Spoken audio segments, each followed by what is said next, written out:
resumed. Majority Floor Leader. Mr. President, I move that we resume consideration of House Bill number 10800 under Committee Report number 335. This is the bill on the 2025 General Appropriations Act. I so move, Mr. President. Any objection? There being none, resumption of consideration of the aforementioned bill is now in order. Mr. President, having sponsored the measure, yesterday I moved to open the period of interpellation on the general principles and recognize the sponsor and chairperson of the Committee on Finance, Senator Grace Poe, and to interpellate the Deputy Minority Leader, Senator Risa Hontiveros. Any objection? Hearing none. Senator Grace Poe, the Chair of the Finance Committee, as well as our Deputy Minority Floor Leader, Senator Risa Hontiveros, are hereby recognized, and the lady may proceed. Salamat tabi, Mr. President, at salamat po, good sponsor. Mr. President, Yes, Mr. may I have a President. brief opening before we begin formally? The lady may proceed. So good afternoon, Mr. President and colleagues. Today we begin the day of the budget deliberations to tackle the proposed 6.352 trillion national budget for 2025. First to be discussed are the general principles of the proposed budget measure with members of the Development Budget Coordinating Committee, DBCC, in attendance. And we'd like to thank them, Special Assistant to the President for Investment and Economic Affairs, Frederick Go, DBM Secretary Amena Pangandaman, DOF Secretary, and our former colleague, Secretary Ralph Recto, NEDA Secretary Arsenio Balisacan, and the BSP Deputy Governor Francis Daquila. We also acknowledge the presence of other officials and representatives from the DBM, DOF, and NEDA family. Also present are Maharlika Investment Corporation PCEO Rafael Consing Jr., MMDA Chairperson Romando Artes, Director Isabella Blas from the NTF LCAC, Director Rene Valera from DILG. Good afternoon to all. We are now ready to proceed and accept questions, Mr. President.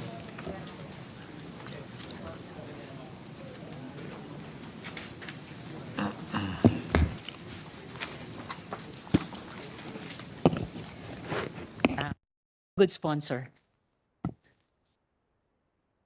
So, dediretso na po ako. So, ipinatigil na pala muna ng Korte Suprema ang paglimas ng budget ng PhilHealth. Malakas ang panawagan na ibalik ang kinuhang pondo. Mr. President and Madam Chair, sinabi sa atin ng Budget Secretary at ng Finance Secretary na pinangpopondo pala ang perang kinuha mula sa PhilHealth para sa right-of-way acquisition at resettlement na kailangan upang ilabas ng JICA, ADB at World Bank ang pondo nila para sa mga malalaking proyekto para sa baha at para sa mga tren. So, paano na po ngayon? Una, ibabalik po ba ng National Treasury at ng DBM ang kinuhang 2024 na pondo ng PhilHealth, Mr. President? Unang-una po, Mr. President, nasabi na rin po ng ating Secretary of Finance na siya po ay tatalima sa desisyon ng hudikatura. So dahil po dyan ay maibabalik po, dahil po dyan ay itong mga susunod na mga hakbang ng DOF ay ating sasabihin po ngayon. My impression is that the TRO is only on the remittance to the national government. Okay. So the TRO does not talk about government investment. Okay. Mr. President, ang TRO po ng hudikatura ay para hindi na po gamitin ito, na itigil po itong ang pag-remit ng pera. Pero hindi po binabanggit na ito ay kailangan ibalik sa National Treasury o kaya po sa DOH, sa PhilHealth. Tama po ang good sponsor, Mr. President. Kaya't at the very least, minake of record ko na malakas ang panawagan na ibalik pati yung kinuha ng pondo. So in the meantime po, ang Ang ibig sabihin ba nito ay kailangang tapyasin ng Senado at ng BICAM itong ipinadalang General Appropriations Bill para mabigyan ng 2025 budget ang 2024 right-of-way at resettlement budgets para sa mga flood control projects at para sa mga tren, Mr. President? Hindi po, Mr. President. Kasi itong pagbuo naman natin ng budget ngayon, hindi po nakasaalang-alang itong mga pondo na ito na sinasabing ililipat mula sa PhilHealth. Kaya po yung kabuuang 6.352 yung sources po niyan, hindi po galing doon. Although good sponsor, Mr. President, gaya ng nabanggit ko kanina, ang understanding po ay batay dun sa nasabi ng both budget and finance secretaries noon na yung perang unang kinuha sa PhilHealth ay para dapat sana sa right-of-way acquisition at resettlement na kailangan, kumaga counterpart ng gobyerno natin para ilabas ng tatlong international financial institutions yung pondo naman para sa mga malalaking proyektong kaugnay ng baha at kaugnay ng tren. So, ang ibig sabihin din po ba nito ay gaya ng, ay panukala ko noong DBCC briefing natin na kailangang itigil na rin ang paglagay sa alanganing unprogrammed funds ng mga pondo para sa flagship projects ng gabinete at ng presidente.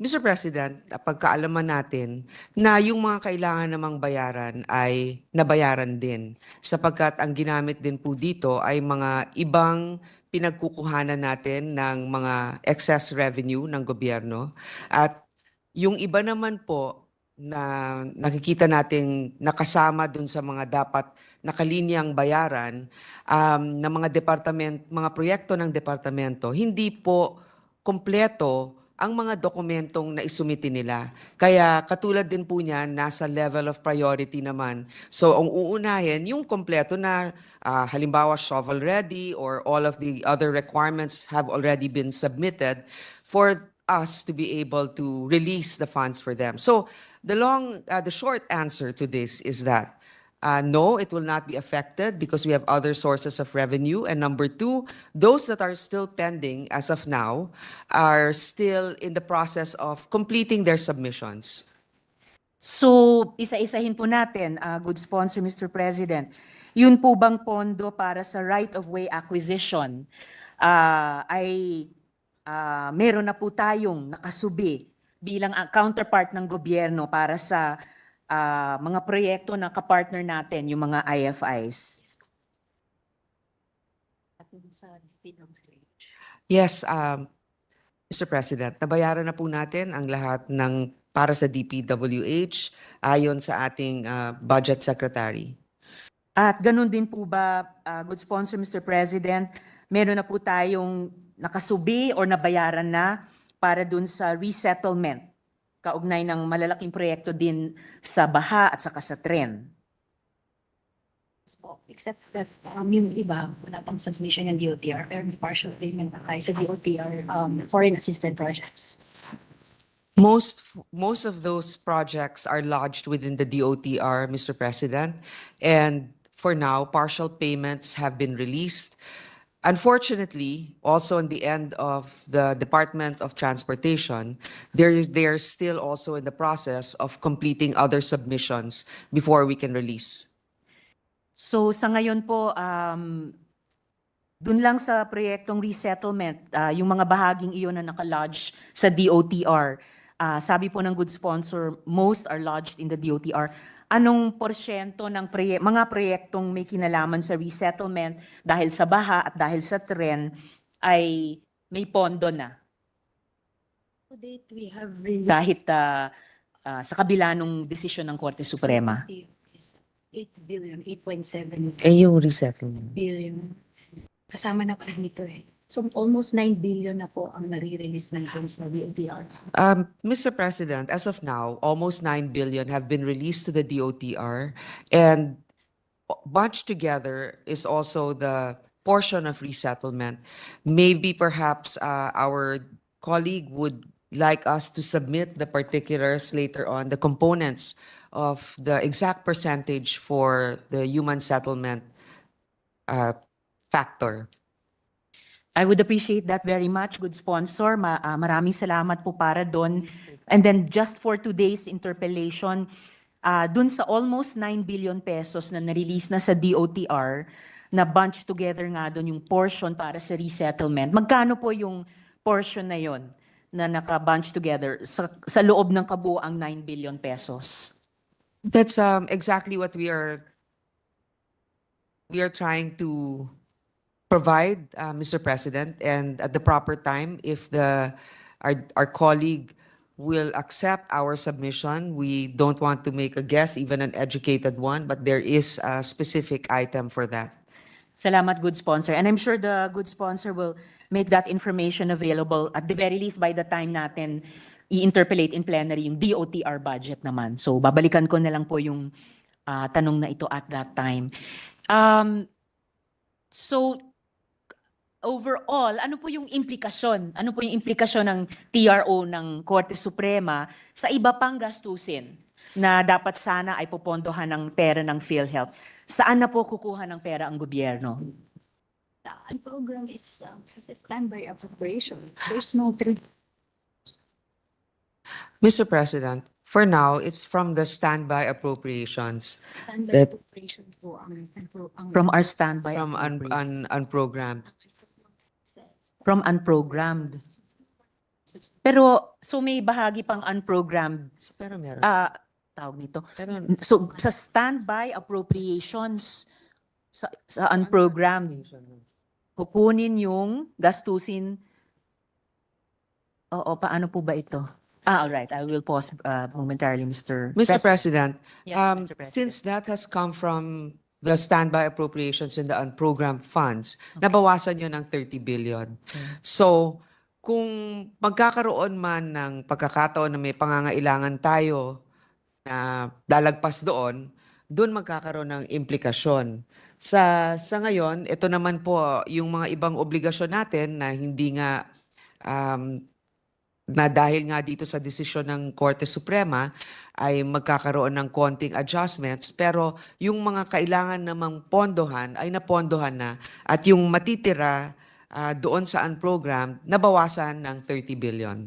Pero ang sinasabi ng good sponsor, Mr. President, ay kahit iawas natin yung 30 billion, may sapat na pondo ang gobyerno mula sa ibang pinagkukunan para i-cover yung mga flagship projects na iyon, Mr. President. Pang 800. Pero walang cover dahil wala ka ng excess revenue, wala ka na ring PhilHealth.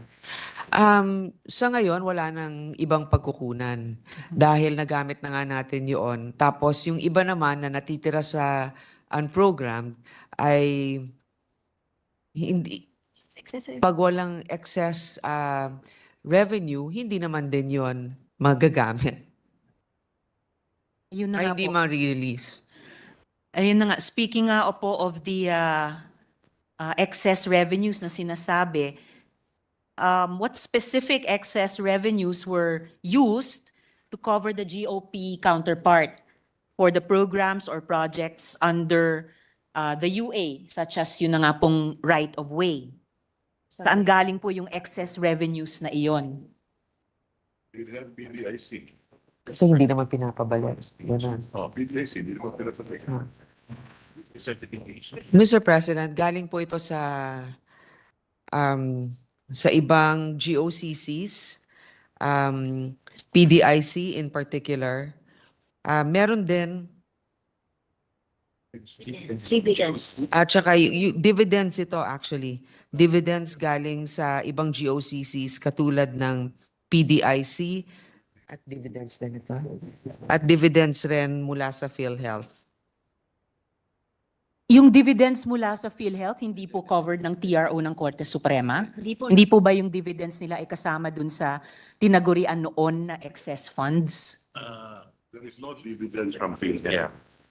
What we took is the fund balance. The Supreme Court decision now tells us, or instructs government not to for PhilHealth not to release the remaining 30 billion to the national treasury. Mr. President, again, I would like to clarify, what was meant is not the dividend from PhilHealth, what um, what I was what was conveyed was that the initial release from PhilHealth is what was used. On the other hand, the Supreme Court already said that the additional tranche of release, which is about 30 billion, will no longer be allowed. But again, as I mentioned earlier, there's no specific directive from the Supreme Court to say that the initial releases have to be returned to PhilHealth.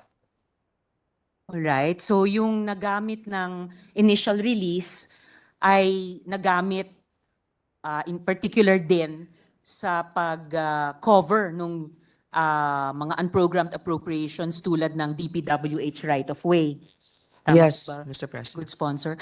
Okay, salamat. And nabanggit din po ng good sponsor yung PDIC. Yes. So, pati yung dividends ng PDIC ay kinuha bilang excess revenue. So, paano na po magagaransya yung mga deposito ng mga depositors covered up to 500,000 pesos each kung yung dividends ng Philippine Deposit Insurance Corporation ay kinuha din bilang excess revenue so-called? These are actually fund balances in excess for the PDIC that was used, Mr. President. There's no issue actually with doing so because the PDIC is quite well-funded, very healthy to cover our contingency needs for ensuring the health of our banks also. So for the health of our bank depositors, ina-assure ba ng good sponsor na kahit may kinuhang fund balances in excess 250 billion. mula sa PDIC, sapat pa rin ang hawak ng PDIC para i-cover, i-insure yung deposito ng mga depositors up to 500,000 pesos per depositor, Mr. President? 5 billion in the last 5 years. Mr. President, the PDIC has spent about 5 billion in the last 5 years. So that's about 1 billion average per year. They have a reserve fund of 250 billion at the moment. And is that enough para i-cover up to 500,000 pesos value yung deposits ng lahat ng depositors sa lahat ng mga bangko natin? According to our secretary, it's more than enough to cover all the account balances with the obligation to replace the 500,000. Alright, salamat po, good sponsor. So lastly, dun pa rin sa unprogrammed appropriations. Yun pong unprogrammed appropriations kasi, ang understanding natin, yun na nga, appropriation cover lang siya. So saan natin kukunin yung cash cover? Halimbawa, saan manggagaling yung 30 billion pesos cash cover para i-finance yung iba pang flagship or big ticket projects na nasa unprogrammed appropriation. So, paano po pondohan yung mga proyektong ito na nasa UA, Mr. President? We will no longer spend the 30 billion of PhilHealth because what are they achieving? So we will cut the expenditures of our program by 30 billion.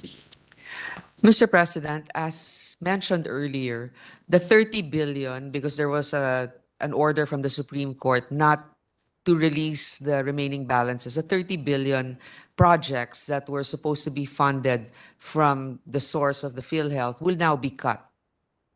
On the other hand, some of them also, I believe, have been included in the coming year's budget or so, Mr. President, let's just to clarify again. So the 30 billion other projects that are remaining are no longer going to be funded as we speak about these other releases. Of course, for those projects, bad news po yun kung maka to zero. So, pero sabi din ng good sponsor, Mr. President, na yung ilan doon ay sinama naman sa coming year's budget. Ilan sa mga proyektong makakat ay isinasama pa rin sa budget nating pinag-uusapan para sa 2025. And anong porsyento nung pang-budget para sa dapat sa kanila ay isinama pa rin dito sa ating Pwede din naman next budget bill. Mr. President. For next year. Yeah, yun na. Multi-year funding. Okay. Well, Mr. President, since this is a multi-year funded project, most of them, as I mentioned, it will have another budget to cover it for the coming year. That's basically what I was trying to say. So madidelay lamang po, good sponsor, ng isang taon on average. Yes, but again, we prioritize also the one that is most crucial for us to release. So there may have been some delays on those, but for the coming year, we endeavor also as we do our plenary debates later on to Within our means. to cover them. We're trying to live. We're tightening our belts because it's almost like a parent is telling us, no, we cannot use the additional funding from PhilHealth for those other projects. So we have to move on and then see which ones we will be able to cover in the multi-year projects for next year. Maaari bang magbigay ang good sponsor ng kahit 3 o 2 o isang halimbawa ng mga multi-year funded projects na to na kahit na-cut dun sa 30B sana ay masisimulan pa rin sa budget ng 2025, Mr. President? Mr. President, one of the big ticket items, of course, is in the transportation, our rail system, pero and the Subway. and the subway system.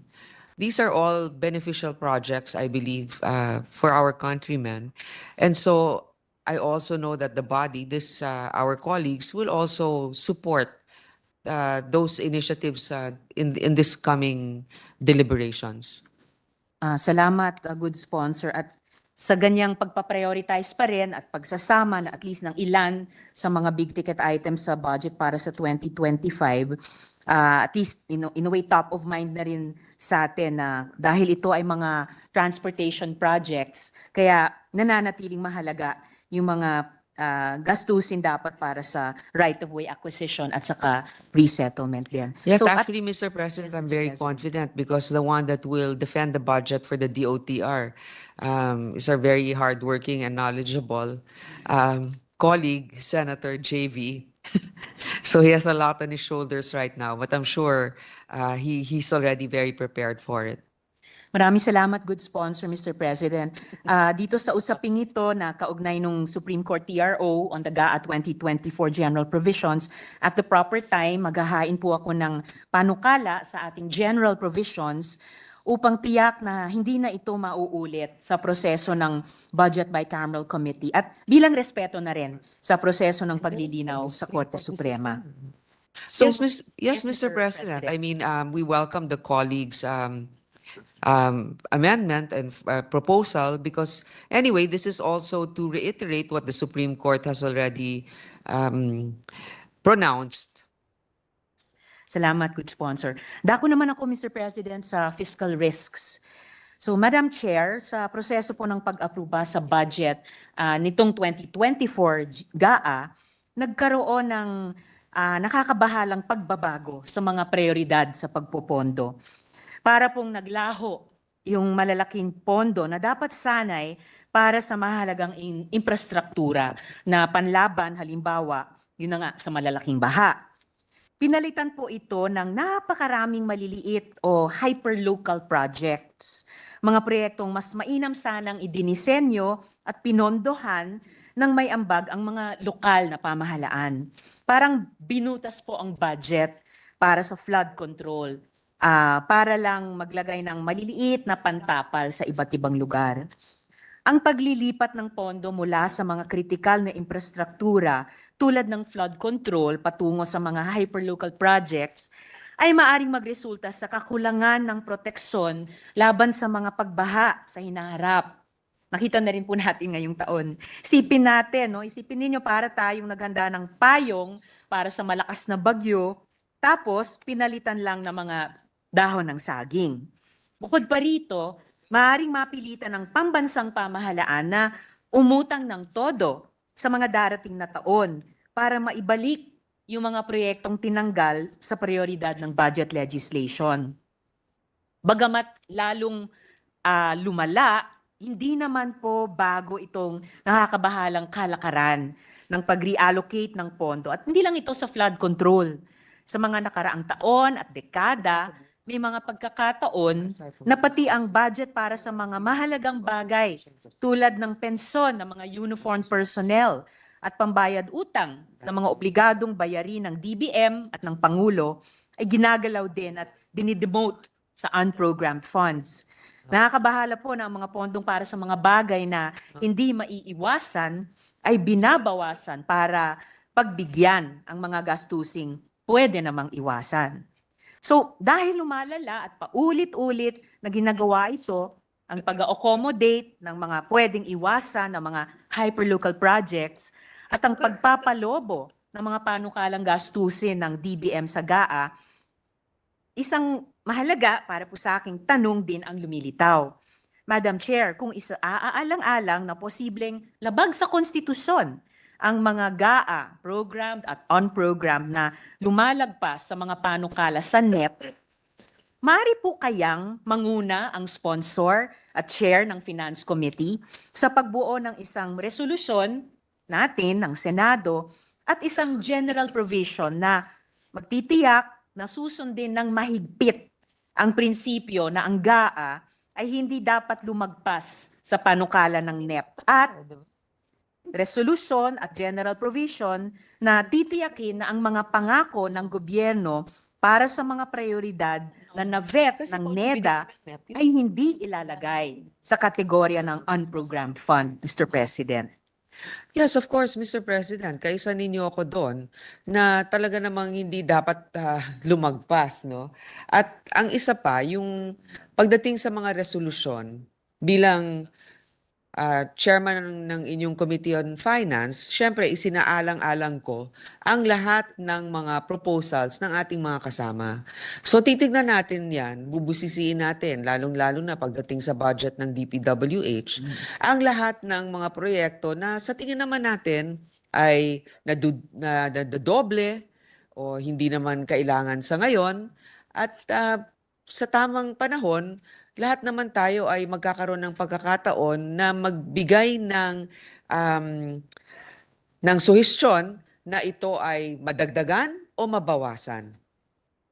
Maraming salamat, Madam Chair, dun sa pagiging bukas at yung pag-affirm dun sa hindi dapat lumagpas ang GAA sa panukalang NEP. At ang ibig po bang sabihin nga nito ay moving forward, patuloy nating titiyakin na yung mga vetted at priority projects ng NEDA na ipinangako ng gobyerno, hindi magiging unprogrammed funds na lamang, Mr. President. May lumalas. Yeah. Mr. President, I'm sorry, I was conferring. Could our colleague repeat her question? Yes, Madam Chair. Hinihingi ko lang yung affirmation ng chair kung yung kanilang affirmation na hindi dapat lumagpas sa NEP ang GAA ay pinagpapasalamat ko ay nangangahulugan na hindi na maililipat sa kategoryang unprogrammed fund yung mga vetted priority projects ng NEDA na pinapangako ng gobyerno, Mr. President. So the answer to this is that this is a matter for Congress to decide Between the lower and between the upper lower house and the Senate. Yeah. That's why there are two Congresses, one house, one that, but yeah, same balance. Yeah.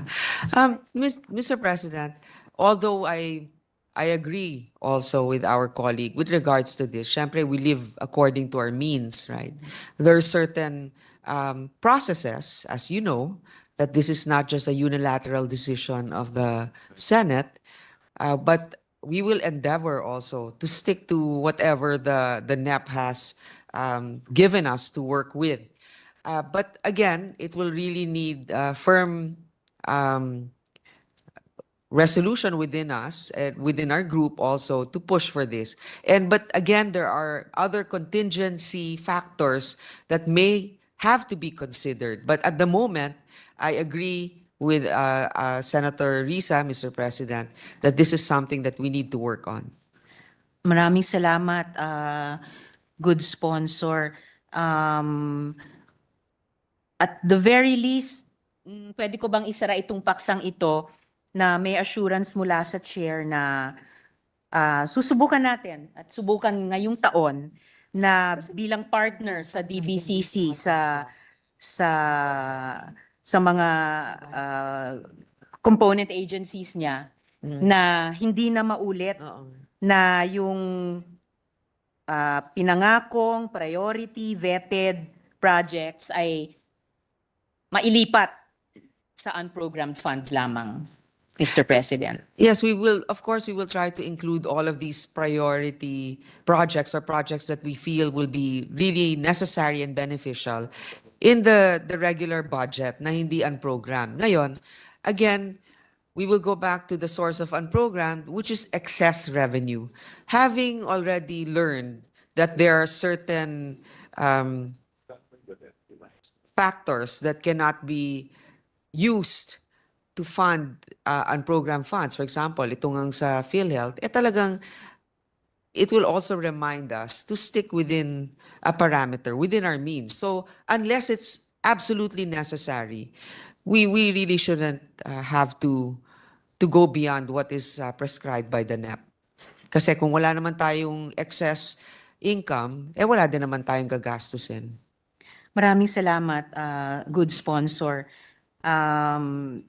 Pinangahawakan ko yon yung assurance ng good sponsor na susubukan nating maging good partner din sa DBCC sa ganyang klasing disiplina. So sa huling paksa ko, Mr. President, dito sa DBCC, dako na ako dun sa embedding deficit and debt reforms into the general provisions. So una, maaari po bang ilahad ng good sponsor ang ilang mga datos? So una, ukol sa laki ng kabuoang utang ng gobyerno at budget deficit na target natin para sa 2024, 2025 at hanggang 2028. Ano po ang naging pagbabago nito kumpara sa naunang medium-term fiscal targets na unang inilahad noong ang Finance Secretary ay si Ginoong Jokno? Mas magiging malaki ba ang deficit at pagkakautang, Mr. President? I believe our national debt right now is about 15.4 trillion. Yeah, more or less. More or less, that is our national debt. About 10.573 of these is actually domestic. So, hindi naman tayo nag-uutang sa labas ng ating bansa. So kung meron mang binabayad na interest dito, ay napupunta rin sa ating mga kababayan o mga bangko na nandito sa ating bansa. May targets po ba tayong budget deficits mula ngayon, susunod na taon at hanggang 2028? Yes. Mr. President? Deficit for 2025 will be 1.5 trillion. Yeah. Our deficit for 2025 is about 1.5 trillion. Which is 5.2% of GDP. 5.2% of GDP. In 26, it will be 1.476 trillion. In 26, it will be 1.476 trillion. The deficit And 4.7. will be, and the deficit to GDP will be 4.7. So pababa po ang debt to GDP ratio natin. At ito pong ratios, good sponsor, ay target bang patuloy na bumaba in absolute numbers at saka in percentage Hanggang kahit 2027, 3.7% by 2028 from the current 5.6% in 2024, 5.3% in 2025, 4.7% in 2026, 4.1% in 2027, and 3.7% in 2028. Definitely something to look forward to, good sponsor. Pareho ba ito o iba ba ito dun sa targets natin, dun sa naunang medium-term fiscal targets nung panahon ni dating Secretary Jokno? Mr. President? More gradual. The decrease in deficit is more gradual than abrupt. to create more growth in the economy and to employ more people? It was recalibrated so that it is not abrupt, because as you know, if we endeavor to decrease spending immediately, this will also growth will suffer. It will affect our economy. So what we're trying to do is gradually we are decreasing our debt and our deficit, and in that way we are still doing alongside with it simultaneously factors and investments that will help growth.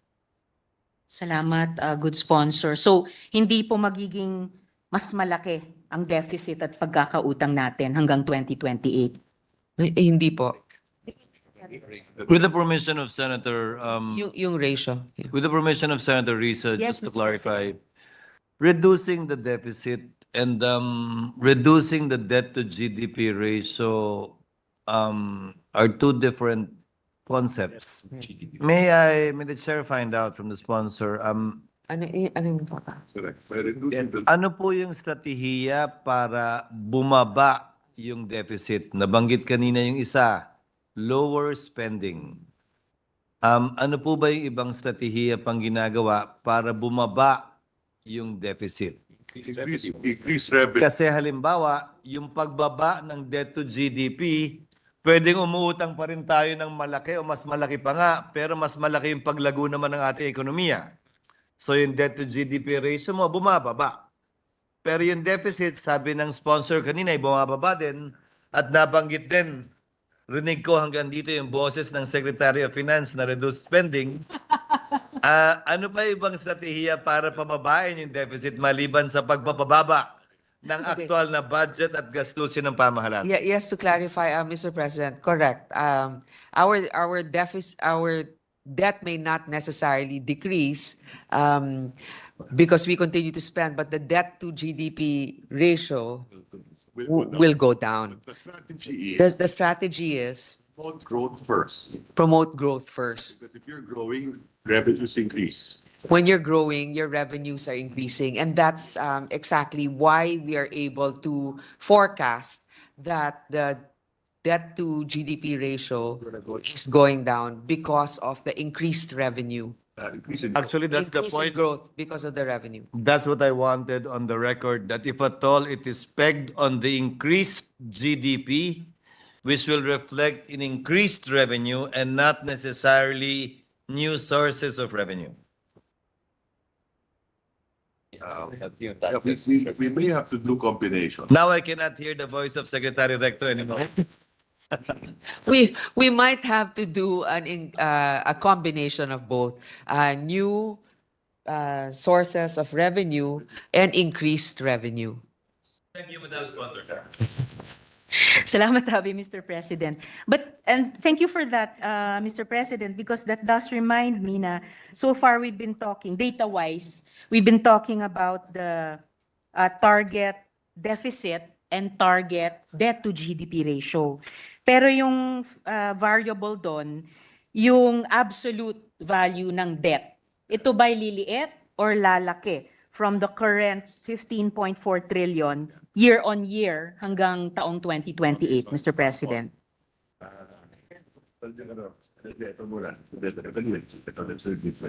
What is the price of the economy to do? 26 billion? 27? Okay. The price of the economy today is 26 billion. Mm-hmm. Our debt is 16 trillion. Okay. Okay? By 2028, based on our fiscal plan, the economy will be 37 billion. And our debt will be 21 billion. Okay. By 20, yeah, but the debt of GDP is going down. Ibig sabihin, we can afford it. Okay. Mr. President, this will be a very specific forecast, but 26 trillion is the size of our economy currently. Our debt is about 15 trillion. In 2028, the size of our economy will have doubled, will almost have doubled, but about 37 trillion. And our debt will be 21 trillion. So the debt is actually actually grew from 15 trillion, but the debt to GDP ratio will go down. And the good sponsor also mentioned earlier na isa sa mga factors na ipuput into play para ma-hit yung ganitong mga targets ay mga dagdag investments. Yes, new sources, but also stronger, The strategy to grow at 6.5% is we need to invest roughly 5 to 6% in infrastructure, okay. number one, and human resource development, particularly in education. For sustainable growth. Okay, for us to be able to reach a growth of about 6.5%, the 5.6% should be invested in infrastructure, and then also a large portion of the investment should go to human development, particularly education. Although good sponsor, out of a growth of 6.5%, kung 5.6% i-invest natin sa infrastructure, 0.9% na lang matitira. Hindi na po siya ganun ka-large. para Hindi, sa kasi human, this is capital. 6.5% is the total growth. Okay. Infrastructure is just a portion of the investments needed. To 6%. 5% of GDP is actually goes to infrastructure.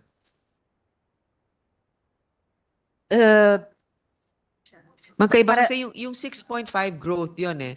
Growth, Yung ng okay. growth na economy, yung 5.6 5.6% of our expenditure goes to infra to be able to achieve the 6.5% growth rate. Okay. So you don't subtract Okay.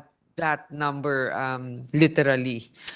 Because Or one is magkaibang for kategorya sila. magkaibang category. Yung isa is for the investment of yung isa naman yung growth. And we're roughly spending 4% on education. And Target. right Yes, now we're Ms. Juan. spending about 4% in education. Ano yung investment? Right. Ilang percent yung 5.5% ngayon? to GDP. 4% of our expenditures is spent on education Yes. 4% of GDP.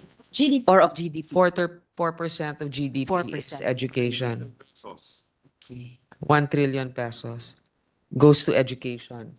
Pero totoo mo, magkano yung 1 trillion pesos. Ilang percent? Eh, yun pong, good sponsor, yung pong utang ng mga GOCCs, Hindi, pero lalaki ba yon dahil kinuhanan natin sila ng pera? What's the question? could you repeat the question, Yes, Mr. Mr. President?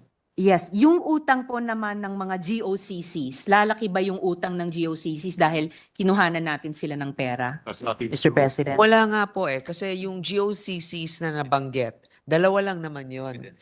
PhilHealth at saka PDIC. Alam naman natin na hanggang ngayon, ang PhilHealth, meron yatang 500 billion reserve fund pa rin. And yung PDIC naman, 250 billion reserve na sinasabi natin, 1 billion per year lang ang nagagamit nila to be able to honor commitments to our depositors. So, Mr. President, yun nga ang sinasabi din natin dito sa PhilHealth, no? Maganda rin na medyo gisingin natin sila. Sapagkat dito sa 500 billion reserve fund nila, nakalagay po ito sa time deposit na hindi nila nagagamit, hindi nila ginagamit. Ngayon, alam naman natin ang time deposit Treasury. nasa treasury. Kung ano man ang kinikita nito, hindi man lang nasusupply yung kakulangan sa inflation. So parang lugi pa tayo dito. Imbis na kumikita yung pera na yun o imbis na nagagamit ang pera na yun sa kanilang mga beneficiaries. So yun yung punto rin dito sa mga natutulog na pera sa GOCC na dapat gamitin ng mga heads of agency nila sa tamang paraan at sa lalong mas mabilis na paraan na makakarating sa mga beneficiaries nila. Salamat, good sponsor. Pero yung ibang mga GOCCs, bukod sa PhilHealth, PDIC, yung iba pang mga GOCCs, may mga utang ba sila, Mr. President? Oo, nagbibigay sila ng mga dividendo. In fact, dun sa mga ibang GOCCs, ang tanging nakakuha lamang ng suporta sa gobyerno ay hindi man lang ganun kalaki rin. Ito yung TIEZA. Kung hindi ako nagkakamali. Yung mga ibang GOCCs naman, Sa earnings pa nga sila na kumikita sila, so operational sila using their own earnings, Mr. President. Pero yung utang na mayroon, yung mga GOCCs, magkano po yun lahat? Consolidated public debt. Meron consolidated, Malaki NFA. ang pinakamalaking may utang sa mga GOCCs sa ngayon. Ano po, ay Mr. Good Ang Sponsor? pinakamalaking GOCC na may utang ay NFA. NFA. Magkano po yung utang ng NFA? At saka Pisan rin. At PISAM, magkano po yung utang nilang dalawa?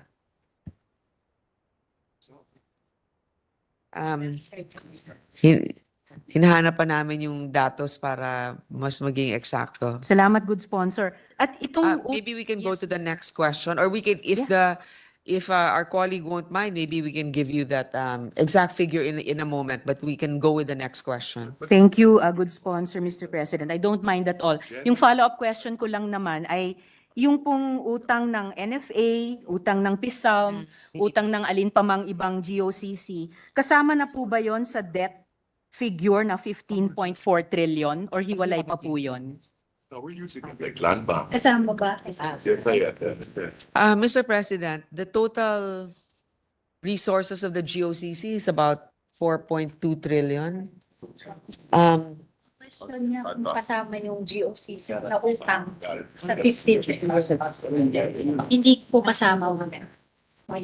Anong figure? So assets po yon nila, resources 4.2 trillion. Sa liability side po, magkano ang utang ng mga Okay. GOCCs na may utang? Ang utang ng NFA ngayon, 131.5 billion. Kinukuha pa natin yung iba no, sa PISAN. But just to clarify, itong utang ng GOCCs, hindi po kasama yan sa total utang na 15 trillion plus ng ating bansa. Okay. Meron po ba Meron tayo pong 4.2 Yes, good point. trillion na reserves ng Or DFIs, such as a land bank, resources? GSIS, NSS, have investments of 4.3 trillion. our government financial institutions or GFIs have a total Resources. resources of 4.2 trillion. So kasama na po dyan yung SSS, Land Bank, GSIS, etc. Pero gaya ng sinabi ng good sponsor kanina, bukod po dun sa resources o assets, dun sa liability side, yung utang po ng mga GOCCs, yung 131 billion ng NFA at kung magkano pa sa ibang mga GOCCs. Yung sa PISAM, 486 billion. At yung sa So PISAM, kahit na 486 i-add billion. natin yon, Opo. hindi So, pa rin naman ganon. Pero sila na ngayon yung pinakamataas na may utang sa mga GOCCs. salamat, good sponsor. Pero kahit po itong 500 or 600 plus billion pesos na pagkakautang ng dalawa sa mga GOCCs, hindi pa pala kasama sa debt na 15.4 trillion pesos. Hindi po kasama yon. Di ba? So ano po yung pamagat at halaga nung kabuuang pagkakautang ng gobyerno? Kumbaga, ano yung consolidated debt ba ang tawag doon? At kung oo, magkano yung consolidated debt ng gobyerno, Mr. President? While we may have, we have a consolidated public sector surplus. Okay, we have a consolidated public sector surplus. Ano yan? Yung mga GOCs? Kasi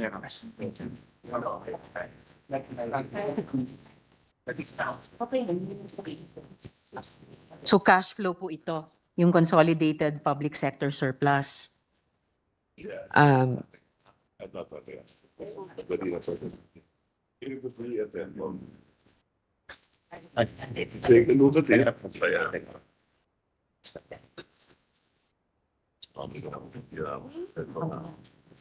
Financial government.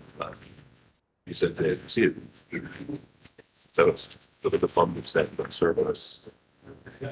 okay. So itong surplus na to, I think GFIs, including local government, ito public sector borrowings natin. international government. Ito mga GFIs natin, surplus. Oh, pero pag binawas na yan, meron pa rin tayo. Oh, so lumiit. Oh, lumilit. So you know that we have 6 meetings. So nothing really to worry about. Mr. President, yun ngang public sector borrowing natin, about 1.5 trillion, meron namang public sector surplus. Halimbawa, lahat yan lumiliit po eh. Pagka you take into account actually the public sector surplus, tumataas. Yung atin namang projection ng utang kahit na 1.485 billion in 2025, yung public sector tumaas yung surplus from the GFIs from 687 billion in 2024 to 882 billion in 2025. So, ayon sa ating butihing secretary, hindi naman ito talagang nakakabahala. Actually, malusog ang sitwasyon pagdating dito sa ating mga projections at kung ano yung actual numbers na meron na talaga tayo. So, good sponsor, tumaas ng mga a little more than 200 billion pesos yung public sector surplus over, hindi ko lang na-catch aling mga taon ito, pero meron ding nakatalang public sector borrowings na 1.5 trillion pesos. So ito na po ba yung tatawagin nating public sector or public sector debt, 1.5 trillion pesos? Hindi naman. This one is the national government. Ito kasi yung Halimbawa, for 2024. This is. At ito po ba ay ngayong taon, isang taon lamang or okay, This is the. consolidated? Our public sector. GFIs, including local government. Oo. Okay? So your consolidated public sector deficit is lower. This minus this. Is lower. But I think her question is, could you repeat your question again? Is Yes, this Mr. President. What we're- Yung pong sinasabing public sector borrowing na 1.5 trillion pesos, ito po ba yung public sector National debt government. kasama yung GOCCs? Or hindi pa? Hindi pa kasama yung GOCCs? hindi kasama, national government lang yon. Pero National. pag binawas nga natin yung mga So the national government. yung utang this year ng 1.5 trillion. like, yung utang ngayon ng national government 1.5 trillion. Pero ang kita naman ng mga GFIs, GSIS. 882 billion. So kung binawas mo yon, 603 billion ang ating deficit. Okay po. Ibig sabihin, Actually, medyo iniwan ko for now yung pagtatanong pa sa deficit. Napag-usapan na rin po natin, good sponsor, yung target deficits at saka yung target debt to GDP ratio. Gusto ko lang kompletuhin yung picture nung debt, yung pagkakautang. So, sinasabi nga na public sector borrowing 1.5 trillion. So, I understand that as ngayong taong 2024. Bahagi na po siya nung pinag-uusapan natin kaninang debt na 15.4 trillion pesos. Tama po ba? percentage GDP, 60% pa rin. Yeah, as of Kasama na yung GFIs dyan. yung utang ng GFI. Kasama na lahat. All Hindi. told na yan. Kasama na nga yung utang ng GFI. Lahat na. Considering everything, including the commitments or the debts for the GFIs, yung ating consolidated public sector debt to GDP is about 60%. That's the word of safety. Okay po. So, this is another ratio. Consolidated public sector debt to GDP. At kanina napag-usapan din natin yung target debt to GDP ratios from next year hanggang 2028. I'm just trying to zero in on bukod sa 15.4 trillion debt ng national government na sabi ng good sponsor ay hindi pa kasali yung pagkakautang ng mga GOCCs. Kung alam ba natin magkano ang pagkakautang ng GOCCs? Yes. So magkano? Yan. Hindi, yung kanina yung mga Yung kanina, yung binigay niyo. mahaba.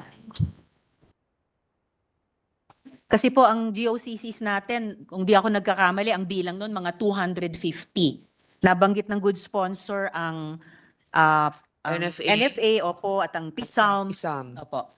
So, sa lahat po ng GOCCs out of the 250 na may utang, magkano po yung total na pagkakautang ng GOCCs? GOCCs. 300 lang. All GOCC's debt or commitments is about 300 billion. 300 billion pesos. All right. Kung dinadagdag ba ng DBCC yung debt ng national government na ngayong taon ay 15.4 trillion sa debt ng GOCCs na ngayong taon ay 300 billion para maka-arrive at sa isa pang kategorya and that yung total na 15.7 billion pesos. Sorry, 15.7 Kaya, Oo. tama ba? Mr. 0.7 trillion pesos. Mr. President, kasi kahit na umuutang ang mga GOCCs, kumikita sila at yung kita nila ay actually nagbibigay pa nga ng surplus sa kanila. So, hindi din... This is an example. When 300 billion in debt ng GOCC, merong investment sa 4.2 trillion. So may surplus guy. GOCC. Yeah. SSS, SIS, which is So, halimbawa, Mr. President, kung meron mang debt ang GOCC na 300 billion, meron namang 4.2 trillion na investment sa kanila na surplus. So actually, nawa-wipe out din lahat actually yung mga debt na yun. I understand, good sponsor. Pero bago pa natin ma-offset ang isang factor sa ibang factor o variable, kailangan nating malaman ano ba yung mga variables na yun at magkakano sila. And in fact pala, I think the 300 billion pesos total debt of GOCCs is off dahil dun pa lang sa NFA debt na 131 billion at PSALM debt na 486 billion, higit 5 or 600 billion na po iyon. So, kulang po yung pagsusuma na 300 billion. Kalahati pa lang yun ang utang ng dalawa sa 250 GOCCs.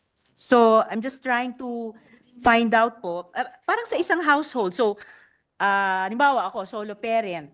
Alam ko po kung may utang yung pamilya ko, yung household ko, parang national government. Pero kung nagkaroon kami ng isang family business, parang GOCC, alam ko rin kung may utang yon. Magkahiwalay na numero, pero dapat kaya kong i-account at kaya kong isuma para alam ko yung kabuoang pagkakautang ng pamilya o household ko, yung personal namin at dun sa family business, Mr. President. So, ganun lang po yung tinatanong ko, magkano ba ang utang ng GOCCs na hindi pa kasama dun sa 15.4 trillion debt ng national government, Mr. President? Alam mo, we mentioned kasi you asked specifically what their debt is or kung ano yung kulang sa kanila, di ba? Pero may assets rin sila eh. So, may liability, yun nga ang nababanggit natin na sa PISAM, no? Pero meron din silang assets. So, talagang nababawasan din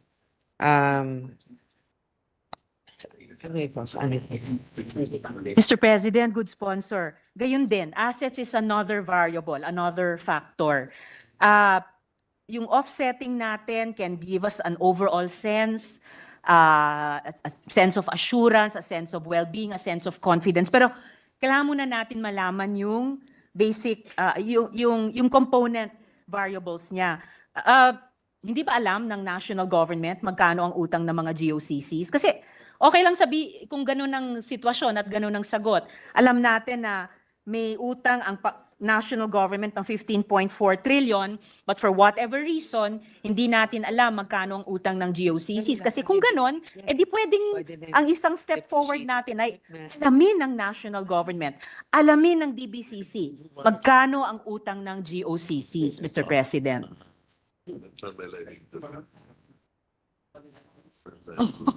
Actually, Mr. President, yung isa pang component na dapat alam natin sa gabay ng DBCC, magkano ang utang ng mga LGUs, para sa kabuoang pagkakautang ng buong gobyerno, national government, GOCCs, LGUs, para pwedeng mag-budget planning at budget management na yung laging sinasabing whole of government approach, Mr. President.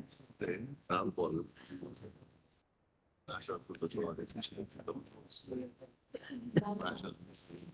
But liability. Total answer. For LG lang with answer. Total Actually, LG. grant 200 total. Yeah. Yeah. LGU, Uh, 200 billion. Better be surplus. Most of the LGUs have surplus. Okay. Mr. President, okay, to answer your second question, magkano yung utang ng LGU? About 200 billion. Pero ito yung utang nila, pero yung mga surplus nila, hindi pa nga deducted dito. Yung surplus ng LGU, Zero. At yung 200 billion pesos po na pagkakautang ng LGUs, kasama na po ba yon sa 15.4 trillion na utang ng national government or hindi rin po? Mr. President. hindi po. Hindi rin po. Okay. So, ganito yung Apo. sa utang ng LGU na nabanggit ko, 200 billion? 200 billion. Meron silang 700, meron silang 2020. in 2022, 433 billion surplus. 2023, 325 billion surplus. 2024, 310 billion surplus yung mga LGUs. 25. Sa 2025, kasi marami rin support sa LGU, nagiging 455 billion surplus. Salamat, good sponsor. Na-appreciate ko talaga lahat ng datos na iyan. But at the same time, para maging realistic at basis talaga for planning yung mga datos na iyon, kailangan malinaw yung datos sa iba pang variables na tinatanong. Halimbawa, yung complete debt picture, national government, GOCCs, LGUs. Para din tayo sa legislatura, mas kaya nating suportahan ng alam natin lahat ng mga data so we can marshal the proper Mr. policies and President, budget. may we just also submit Yes, the Mr. sponsor? It's all here in the BSF, all of the figures, but just also to give a better picture, in 2023, the total consolidated general government debt is 13 trillion. But the total consolidated public sector debt, including the general government debt, is about 14 trillion. So we have about 1 trillion na kung isasama natin yung mga iba't iba pang mga GOCCs or sinasabi nga LGUs na yung mga pagkakautang. So dun sa kabuuan, maliit lang ang madadagdag to take into consideration. But all of these financials will be submitted to you, about 1.5 trillion. Yes, thank you, good sponsor. Hihingin ko nga na lang na yung report in writing for year 2024. So yung national government debt, yung GOCC's debt, at yung LGU's debt. With the permission of Mr. President. with the permission of Senator Risa, just an interjection. May I know, distinguished sponsor, what the opinion of the economic team is with respect to surpluses? Do they encourage it? Do they love it? Do they hate it? Do they want to do something about it? I ask the question, distinguished sponsor, because any surplus, while it may look good in the books, is actually money not well spent, just like the 500 billion surplus that PhilHealth still has up to now. At an average of 4% inflation, next year, that money will be less than 20 billion already. So may I ask, what is the position of the economic team with respect to surpluses, meaning amounts of money that they don't spend when they should have spent it already? Tinatago lang nilang ipon, kumbaga, o savings. Deposito man nila yan sa land bank, kung saan nila dapat din ang deposito yan, maswerte na sila kung time deposit may 1% per annum, talo pa rin sila ng 3 to 4% per annum. Mr. President, In terms of the surplus for the LGUs, majority of that is actually in Metro Manila. Kaya nga, alimbawa sa Makati, maraming mga benefits na pinamimigay kasi nga may surplus. Quezon City. Quezon City, Taguig, I suppose, yes. But then, with the others, syempre, kailangan pa rin punuan. Meron ng national tax allotment, di ba, na napupunta rin sa mga local government yung share nila. So, while we feel probably secure with such a huge surplus, it's also not advisable, especially when it reaches a certain level, because then you don't really earn from that. So we encourage also certain GOCCs and agencies, but particularly those that give benefits to our countrymen, to be more proactive in being able to utilize the budget that they have. But of course, they always have to keep a reserve fund for any contingency or calamity that might need it. So we're not also encouraging like a zero balance in their budget or in terms of their surplus, but a reasonable amount. While the chair joins the concern of the deputy minority floor leader with respect to the amount of debt, the amount of surplus may also be concerning because it eats up fiscal space that we could otherwise utilize for immediate projects that are immediately important at this point in time. So I hope the distinguished sponsor will likewise take note of these at the proper time. Thank you for the interjection, Senator Ontiveros. Salamat, Abi, Mr. President. And I joined the Senate President in his expression of concern. In fact, pwede nating sabihin na yung isang halimbawa ng good management ay kung surplus o underspending pala ang LGUs, edi baka dapat tumulong sila sa national government. Dahil iisang household lang naman po tayong lahat. Well, So, Mr. President, Mr. President. kaya nga din, ang pagtulong nila sa kabuuan ng bansa ay ang pag-aalaga rin nila sa kanilang mga constituents. So, syempre, kahit papano, din, meron nang mga binibigay na ibang surplus yung mga LGUs dun sa kanilang mga constituents, imbis na national government yung gumagasta rin sa kanila. So, katulad yan sa Makati, pag meron kang yellow card, 'di ba? Yung health benefits doon, yung City of Makati na yung nagbibigay, tapos lalong-lalo na pwedeng madagdagan pag yung kasama natin dito ay maging tagapamahala. So may mga bagay po na ganyan na masasabi naman natin na nakakatulong din sa kabuuan ng ating bansa. Ang pagkakaroon din ng pondo ng mga LGUs. Salamat, good sponsor. And naglulook forward po ako dun sa report in writing or yung mga datos in writing tungkol sa national government debt na sinabi na nga kanina ay 15.4 trillion. Yung GOCC's debt na I think understated at 300 billion dahil dun pa lang sa dalawang GOCC ay umaabot na sa mga 600 billion. At yung debt din ng LGUs natin na may figure na binigay kanina, though I didn't catch if it was for an earlier year na 200 billion. So balikan ko lang yung unang tanong na nagbunsod nitong lahat ng mga follow-up questions. Yung tungkol nga po sa MTFF at yung naging debt at saka budget deficit targets natin batay doon. Mari po kayang good sponsor, isama natin sa mga annexes ng General Appropriation Act. Una, kung ano ang detalyadong paliwanag sa pagbabagong ito sa medium-term fiscal framework, Mr. President.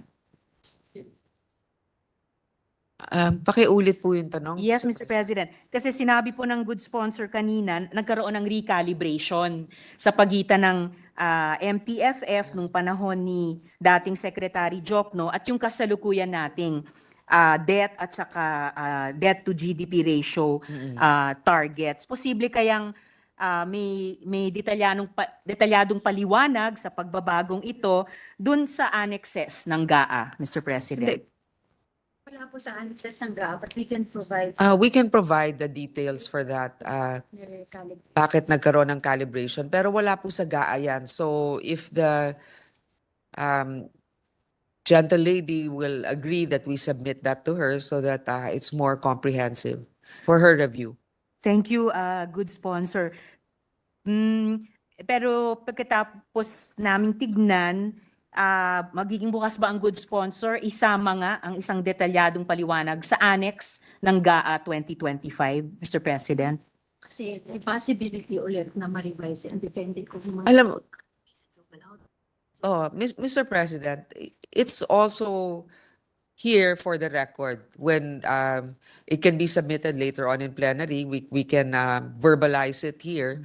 However, this is something that's not anymore included in the GAA as a provision because these are there. Sometimes it changes depending on the metrics already that will be used and the situation of the economy. So these are just guides for our economic managers to use to make certain forecasts. But so if you want to actually reference it, you can always go back to the transcripts of our discussion. But in terms of the actual expenses of the government, it will all be detailed, and it is what is detailed in the GAA and how those allocations should be spent.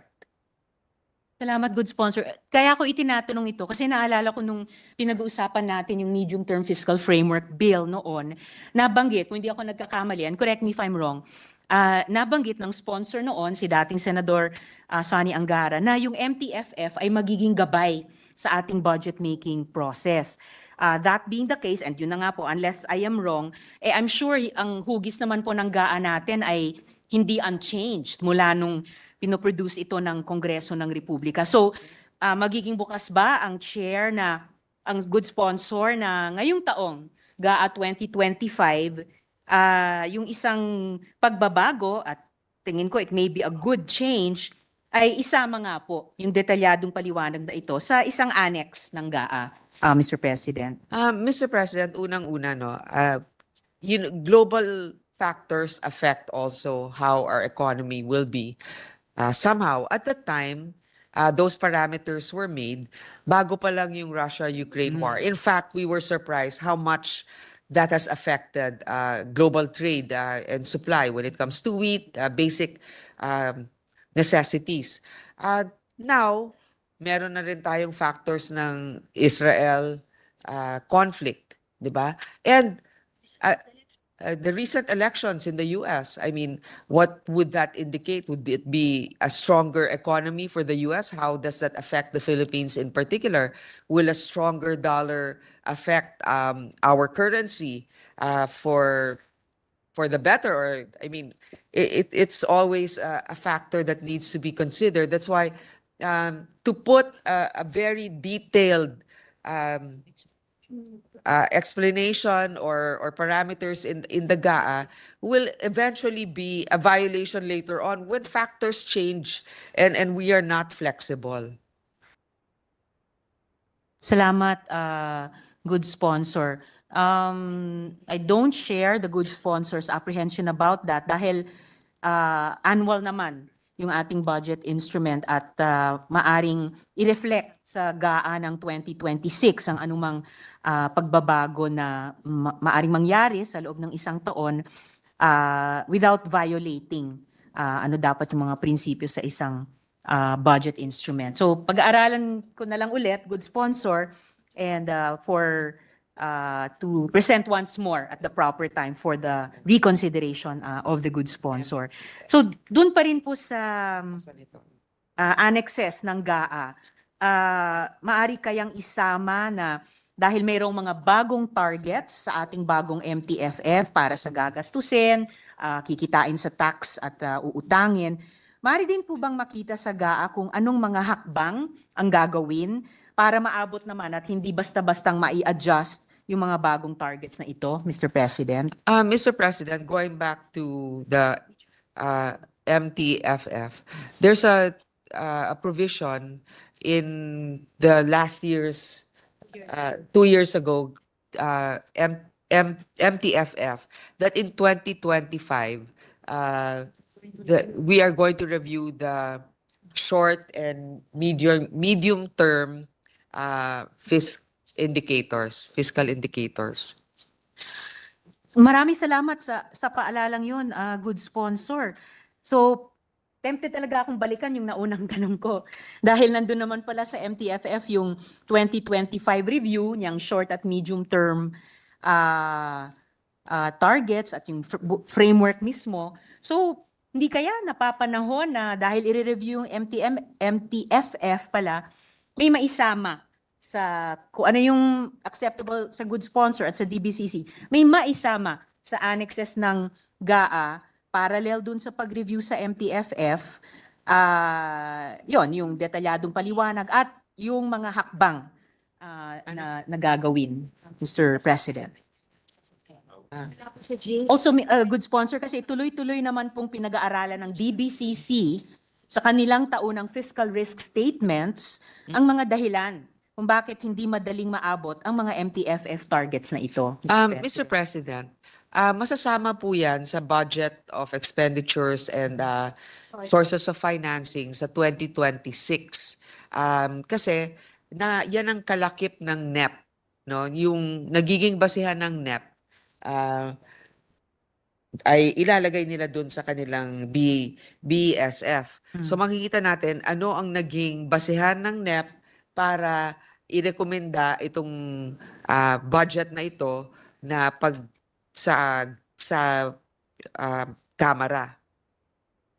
Of course, good sponsor, BSF yun para sa 2026. So kumbaga, mamimiss natin yung window ng 2025. Hindi, yung sa 2025, nandito na sa BSF.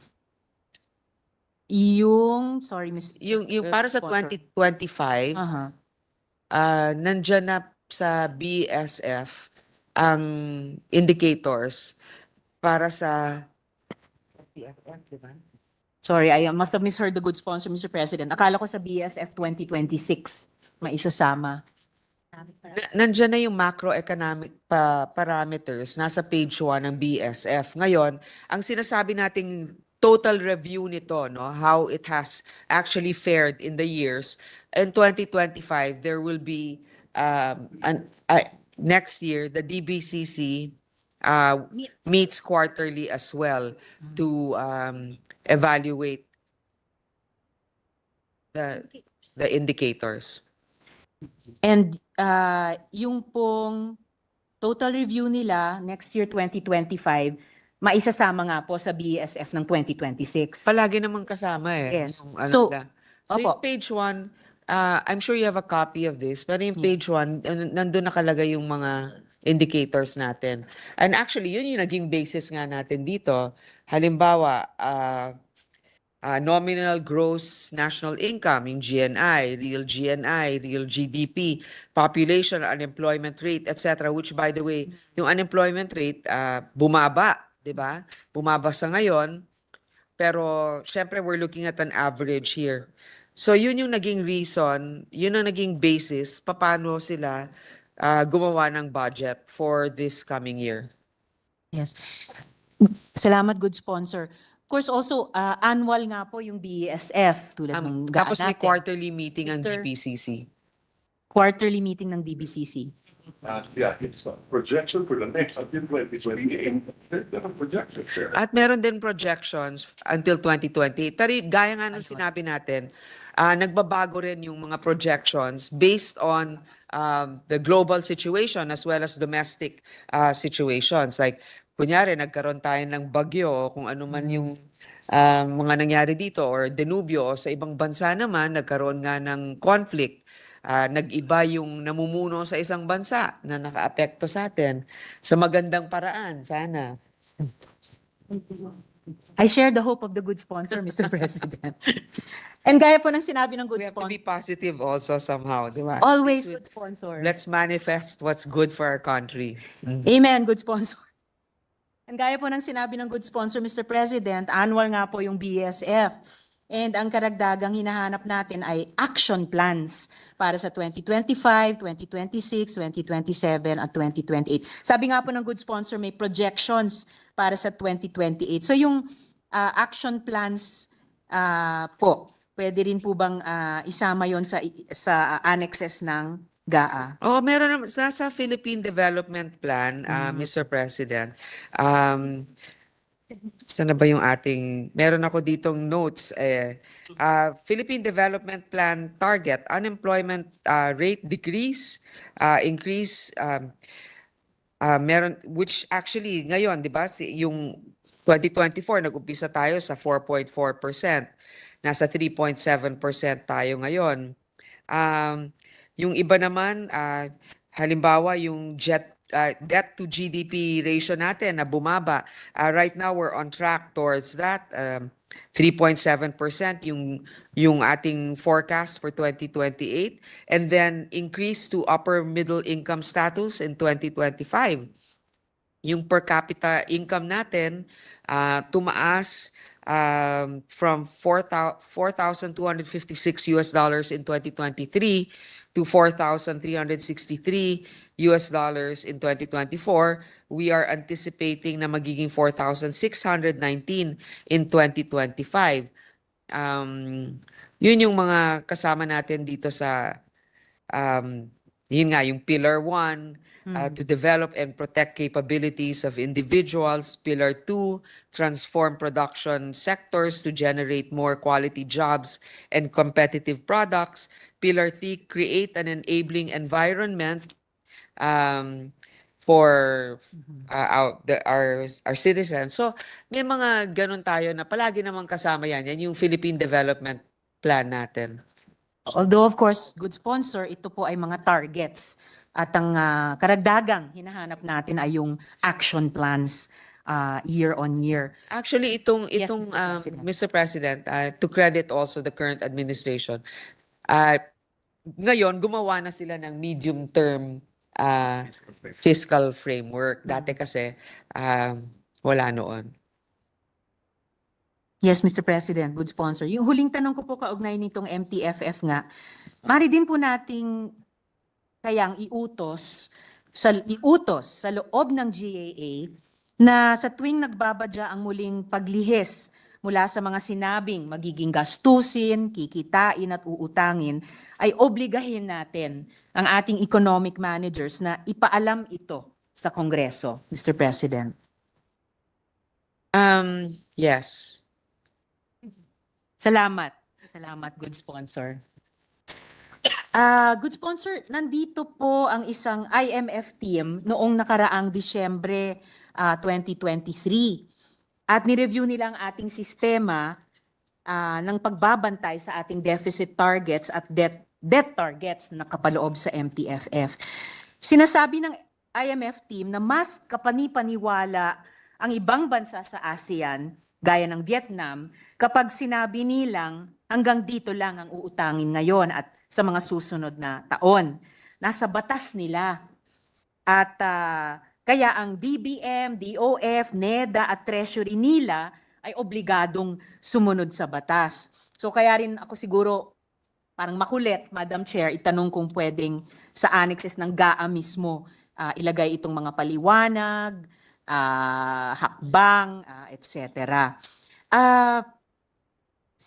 Sinasabi din ng IMF na kailangang puruhan ng taunang budget ang capital spending. Dahil sa ganito, maaabot ang GDP at employment generation targets ng bansa. At para mangyari ito, ayon sa IMF team, ay kailangang ibaba at ibalik ang level ng MOOE sa kanyang pre-pandemic level. Bakit? Dahil dyan daw kailangang manggaling ang fiscal space para sa capital expenditures o flagship projects ng pamahalaan. Kung ayaw nating lumobo ang deficits at pagkakautang ng bansa. So, sa tingin po ba ng ating chairperson na tama po itong analysis ng IMF na tila naaayon din naman sa 2024 fiscal risk statement ng ating DBCC, Mr. President? First of all, the IMF agrees with our medium-term fiscal plan. In fact, they think that our economy will grow to 6.2% next year.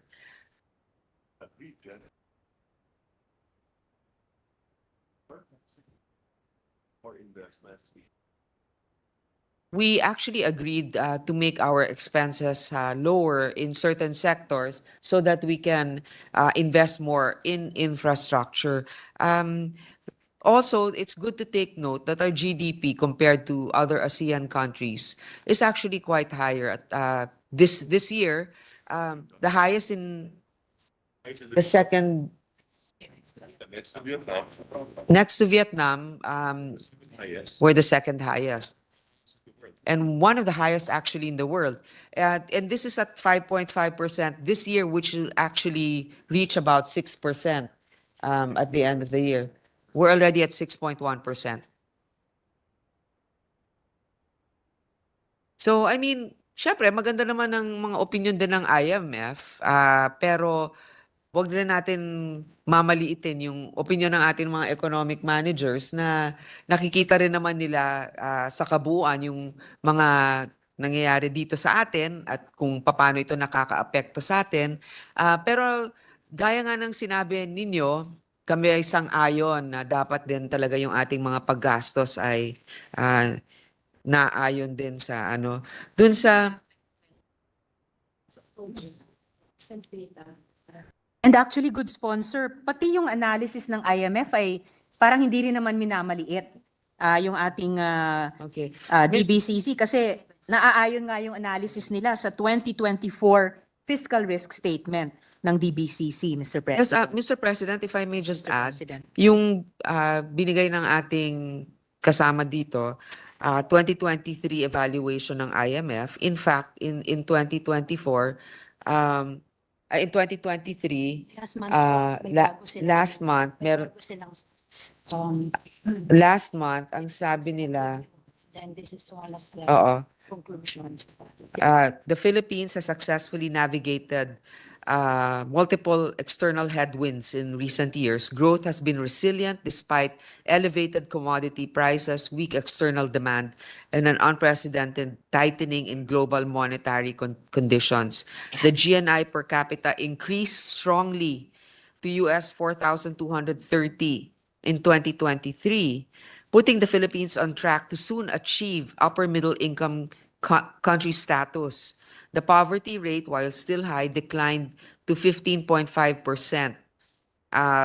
Following a sharp increase in inflation in 2022, as in other countries, the country promptly adjusted the policy rate and embarked on a gradual fiscal consolidation to bring down debt, with macroeconomic policies well calibrated to achieve a soft landing in the near term. Expanding the economy's growth potential will be pivotal for the medium term outlook. So, as mentioned also by, well, as relayed to me by the Secretary of Finance, it's also important that while we're trying to bring down debt, our focus should be expanding the economy's growth.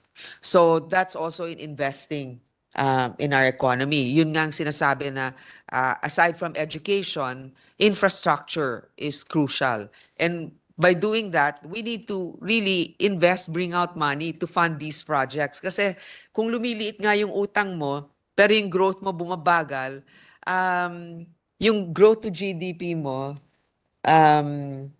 yung debt to GDP mo, bababa, pero yung growth mo, hindi naman, hindi umuunlad ang ating mga kababayan kung ang tinitignan lang natin, bayaran natin kaagad itong utang. Kaya nga yung gradual strategy at yung sinasabi nga ng ating kasama dito na dapat nga yung ating paggastos ay naayon sa tamang mga bagay lamang. Salamat, good sponsor. So sa kabila nung analysis ng IMF team na yon nung December 2023, nasa tingin ko nga ay hindi derogatory At in fact, kumbaga, in a way na predict na nung 2024 fiscal risk statement ng DBCC, ito pong babanggitin ko daw po yata ang kulang pa sa ating MTFF. Hindi nakasulat ang operational plan. Kaya ako kinukulit kanina yung action plans. Hindi nakasulat ang operational plan na susundan ng ating economic managers para lumiit ang MOE at para lumaki ang budget para sa flagship projects nang hindi pinapalobo ang utang natin. Bukas po ba? Yes, Mr. President? Sorry, Mr. President. I Yes. get your point. You want it in bullet points. Ano talaga yung operational, ano? Pero actually, itong ganitong kakapal na budget, yun yung action plan natin, di ba? Kasi doon natin nakikita saan ginagasta ang pera ng ating saan mga proyekto na pupunta. So, makikita natin na based on the priorities, number one, education, may pinakamataas na nakalaan dyan. Nakita natin human development ang ating priority. And then, yung next, I believe, is DPWH, yung infrastructure. Nakita rin natin na infrastruktura, pero trabaho rin dahil nakapagbibigay yan ng trabaho sa ating mga kababayan.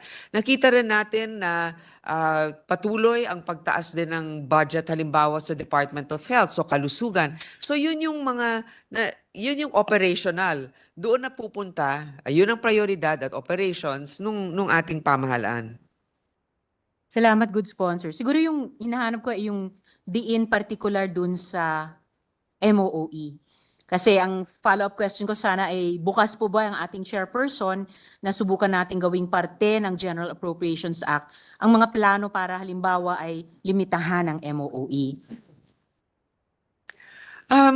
Yun naman, lahat naman po yan, pagka napagdebatihan na natin dito sa plenaryo, pwede namang i-propose rin ng ating buting kasama sapagkat kung may mga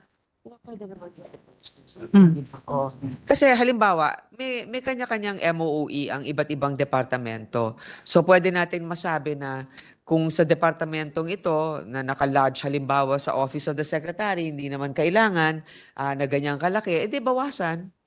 Oo, bawasan. Hindi naman nakasulat pa ito sa bato ngayon dahil pinagdedebatihan pa natin Salamat, good sponsor. And in particular po, bukas po ba ang chairperson natin na hikayatin sa pamamagitan ng batas ng General Appropriations Act na ituloy na ng mga ahensya ang devolution transition plans para ang mga local governments ang maghanda ng mas sumalo sa mga MOOE at capital expenditures na kalista naman na sa local government code, Mr. President. Alam mo, Mr. President, dahil nga dito sa national tax allotment ay napupunuan na ng national government yung talagang dapat mapunta sa mga local government, ng national government, ang dapat mapunta doon sa mga local government. Pero ang katotohanan nito, sa pag-iikot natin, hindi naman talaga pantay lahat ng mga LGU. 'Di ba? May mga LGU na talagang kulang sa pondo, kaya mismo ang ating Pangulong nagsabi na magbibigay din ng additional support dito sa mga ibang LGU na nangangailangan. Yung ibang mga namumuno ng mga LGU nagsasabi minsan na wag muna i-devolve lahat dahil hindi nila kaya i-absorb. Halimbawa, yung ibang mga support sa health. Malaki pa rin ang ambag dyan ng national government. So, pag sinabi natin, ibigay lahat sa LGU, yung appropriations na napupunta sa kanila ay ibinibigay naman talaga. In fact, merong 60 billion new appropriations. New lang ito hindi na ibinibigay na parte dito sa national budget. Pero pag sinasabi mo na kung sinasabi mo yung pera na dapat mapunta sa kanila, napupunta na. Mapupunta na talaga sa kanila yung parte nila at meron pang additional support ang gobyerno. Pero kung ang ibig mong sabihin ay yung operation, gustuhin man natin na yung operation ay 100% na i-devolve sa kanila, yung iba ay nangangapa pa kasi kakaumpisa pa lang itong ruling ng Mandanas Garcia, I believe like 2019 ba? Tapos 2022 yung umpisa ng pagbigay ng obligasyon ng national government sa kanila. Salamat, good sponsor. Pero actually, yung tanong ko po ay the step before yung pag-release ng pondo sa kanila, yung ituloy na nila yung DTPs, yung devolution transition plans, Mr. President. Si Presidente to review nakasuspend yung EO 17. Ano ba yung EO ng devolution? 138 nakasuspend. Kasi para maging handa po silang i-absorb yung mandates sa implementation na kumpletuhin na nila at simulang ipatupad yung mga Okay. devolution transition plans. Sinuspend muna yung EO 138. Ito yung transition plan ng Mandanas Garcia. Yun nga, devolution para dun sa local government units. Pinapa-review ito. Kasi nga, yun nga, yung iba, kaya na nila. Katulad niyan, yung siguro, kayang-kaya na ng ating kasama na maipaabot sa kanilang mga kababayan lahat ng pangangailangan na obligasyon na ibigay ng local government sa kanila. Pero yung iba hindi kaya. So, kailangan tignan, lalong-lalo na yung mga ibang munisipalidad na napakaliliit. Yun na nga po, Mr. President, good sponsor, suspended yung executive order.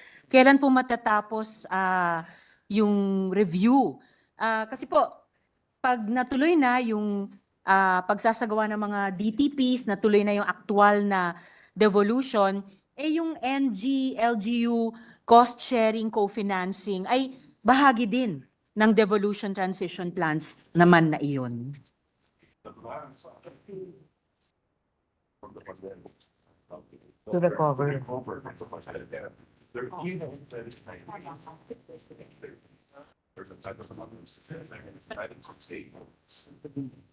Because last, it's over.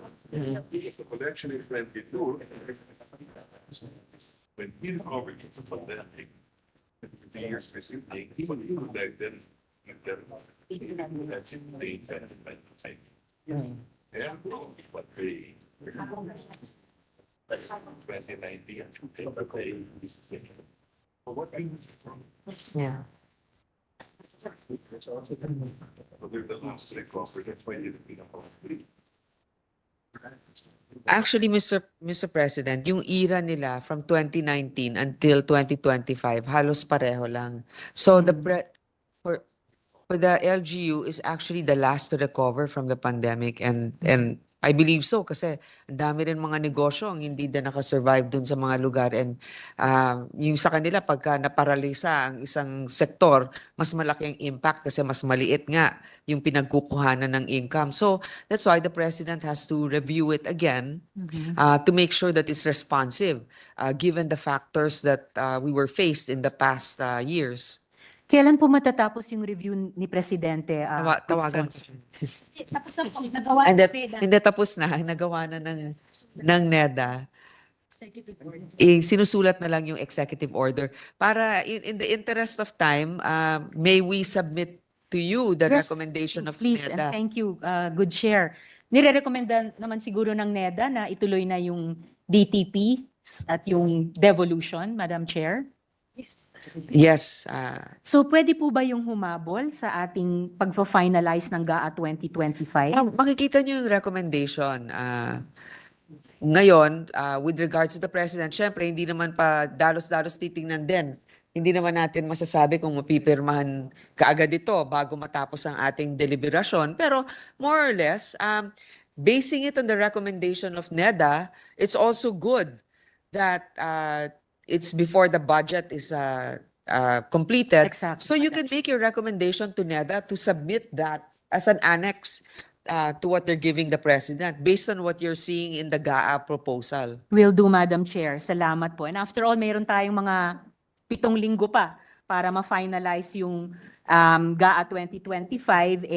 Baka gustuhin naman ni Presidente sa posibleng encouragement ng DBCC, yun na nga po, na makapagdesisyon sila dito sa rekomendasyon ng NEDA tungkol sa executive order kaugnay ng transition development plans para pwedeng salaminin ng GAA 2025 kung harinawa maging desisyon nilang paborable dyan, Madam Chair.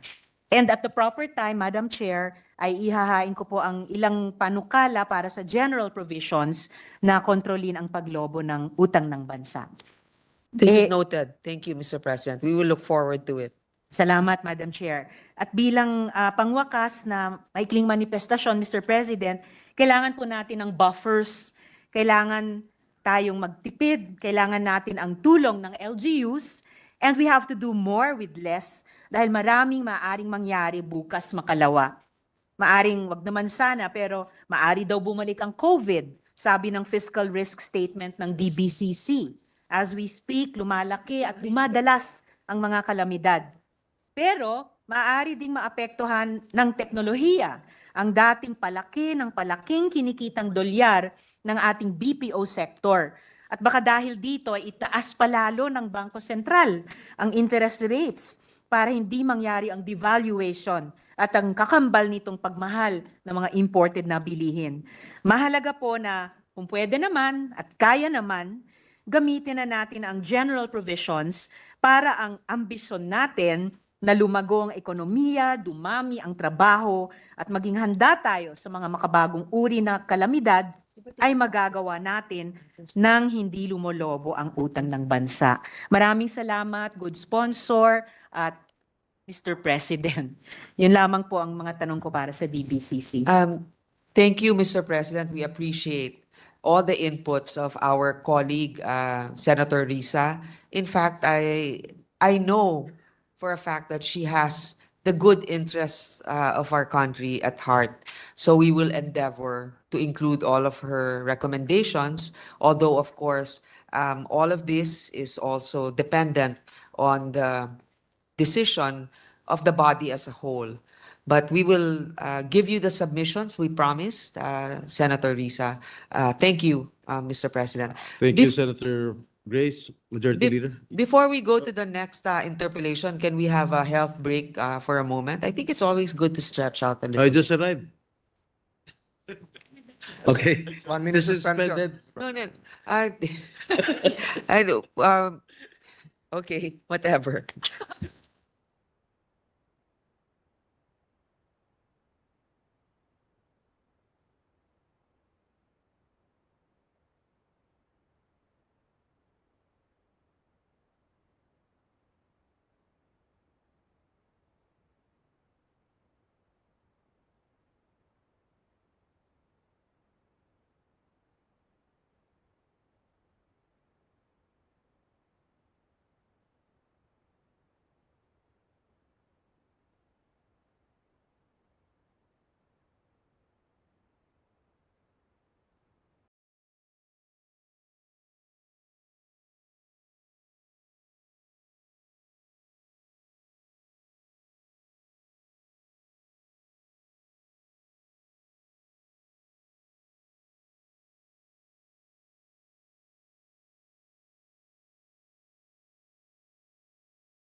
Mr. President, next to interpolate would be the Honorable Nancy Binay, the next interpolator. The next mayor of Makati is recognized, Senator Binay. Ayaw po sabihin eh. Thank you, Mr. President. Mr. President, sa taong pong ito, pinadama sa atin ang impact ng extreme weather conditions na dulot ng climate change. Malawakang pagbaha ang dinulot ng 11 bagyo na tumama sa atin sa taong ito. Kasama na pa po dito yung mga monsoon rains.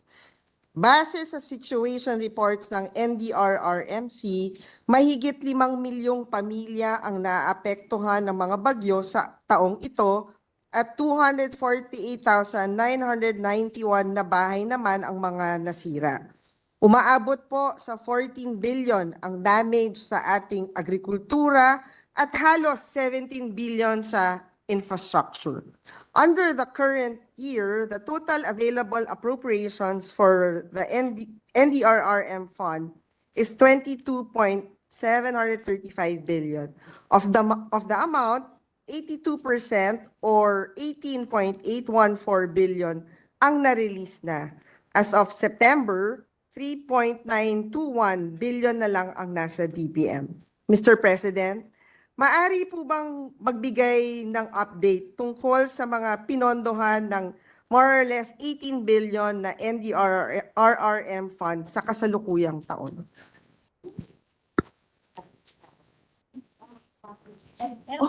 Can we have a minute suspension while we get the pertinent figures? Session suspended for a minute.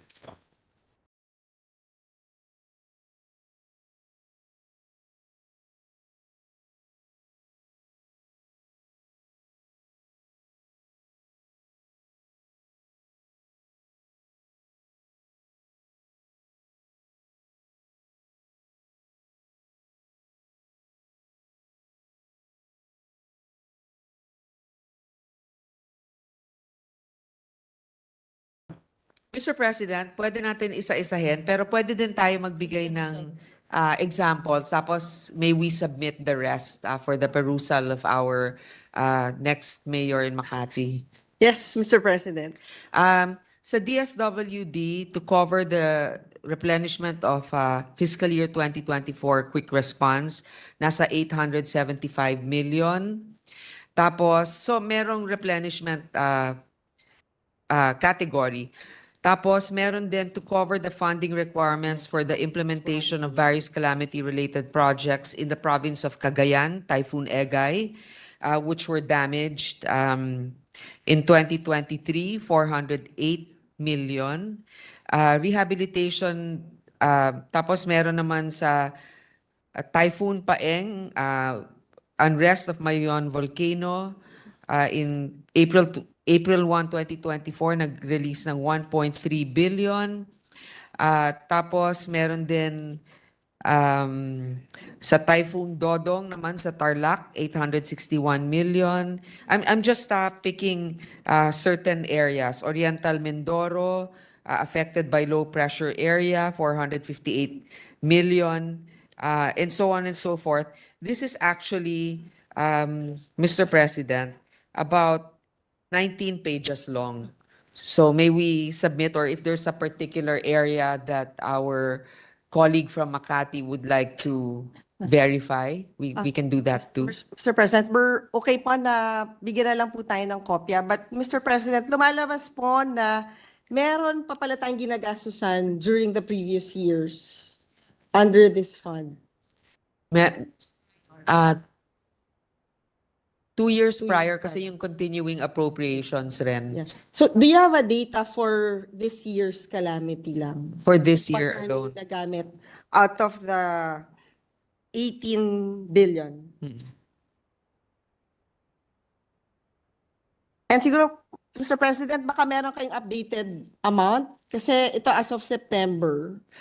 Meron na ho ba kayo as of October? And what is the amount as of October? Actually, Mr. President, Mahirap lang himay-himayin ngayon, no? Kasi magkakasama lahat dun sa figure na 18 billion. But we can submit that or we can go to the next questions if Or- there is. Kahit a percentage lang siguro out of the 18 billion, how Okay. much has been May, spent? may we ask for a minute suspension, Mr. President? Session suspended for a minute.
Mr. President, sa ngayon, ang na-release na for this year alone, kasi meron yung mga parang 2 billion yung continuing appropriations. Ibig sabihin, those are for the last calamities. It's about Maraming mga QRF is 11 points. Sana namin sa mga Oo, hindi ko bigay na 14.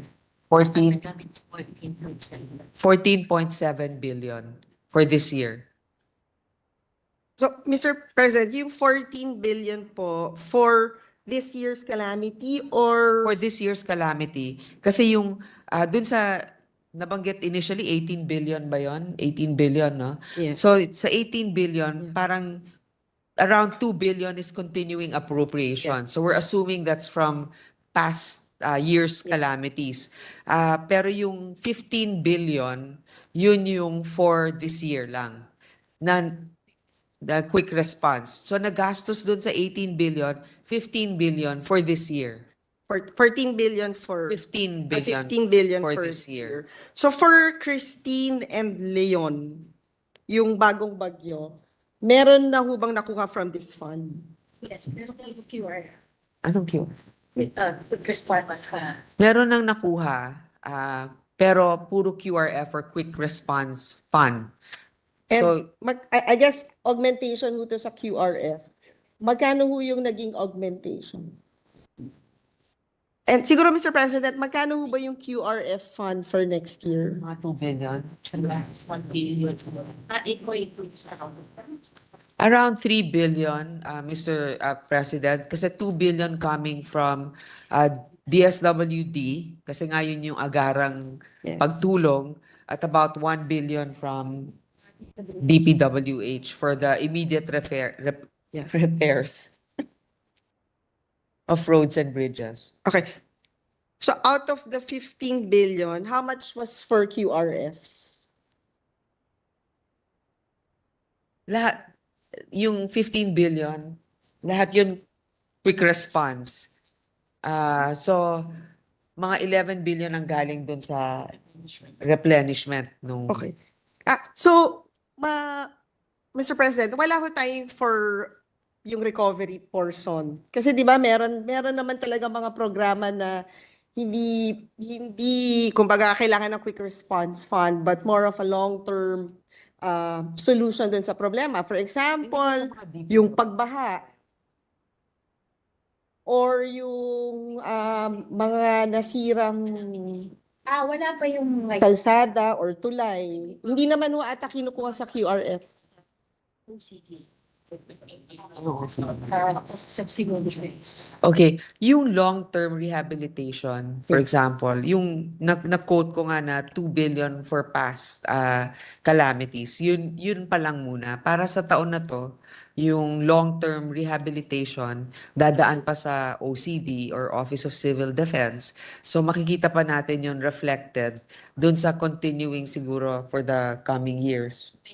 Kung may continuing funds for that. But siguro, Mr. President, based on experience, lagi ho bang kulang itong NDRRM fund? Kasi Diba ang program? for the past years, lagi ho ang nasa NEP ay 31 billion, pero binababa ho, pagdating sa General Appropriations Bill, nagiging 21.5 billion na lamang siya. And halos 5 years na po na napako siya sa 20 billion. Siguro, ano ho ba yung naging basihan for the 31 billion under the NEP? Sa ngayon, 39. Always 39. As nabagawa. ano, 21 per month. Yeah. Net, ano, 31 ang net for one. NDRRM. For this coming year, 31 billion. Palaging 31 billion yung sa NEP natin. Yeah. Kasi ngayon, parang 200 million na lang yung natitira Yeah. for this year. Yes, Mr. President, 31 billion yung NEP, pero based on, well, 5 years na po, napapako na siya sa 20 billion pagdating sa General Appropriations Bill. Tama po ba? Tama. Yes. Mga 20, And sapat na ho ba yung 21 billion? Pwede naman dagdagan. This year, Nung this year po, previous years, kasi may continuing. okay lang kasi meron parang continuing appropriations na 2 billion for this year na galing from last time. So ngayon, hindi na talaga. 200 na lang yung natitira. So kailangan, So for this year, wala nang continuing 200 million na lang. 200 million So na kailangan lang. natin dagdagan at least. Kung dati ang continuing may 2 billion, siguro at least additional 2 billion dun sa traditionally na ilalagay natin sa GAA. And Mr. President, siguro it's also safe to assume dahil itong bagyong Christine na talagang ang laki nung pinsala na nagawa niya, hindi ito na program sa budget kasi nga nangyari just a month ago, di ba? So, siguro, ano yung plano ngayon para dun sa recovery and rehabilitation netong mga tinamaan ng Christine at Leon, and hopefully, meron pa tayong more or less 1.5 months na hindi ho natin alam. Well, in fact, may padating nga ngayon na bagyo kung paano maa-address yung recovery and rehabilitation nitong mga naapektuhan ng disaster for next year. Charge next year's budget. Yung recovery and rehabilitation can be charged to next year's NDRM budget.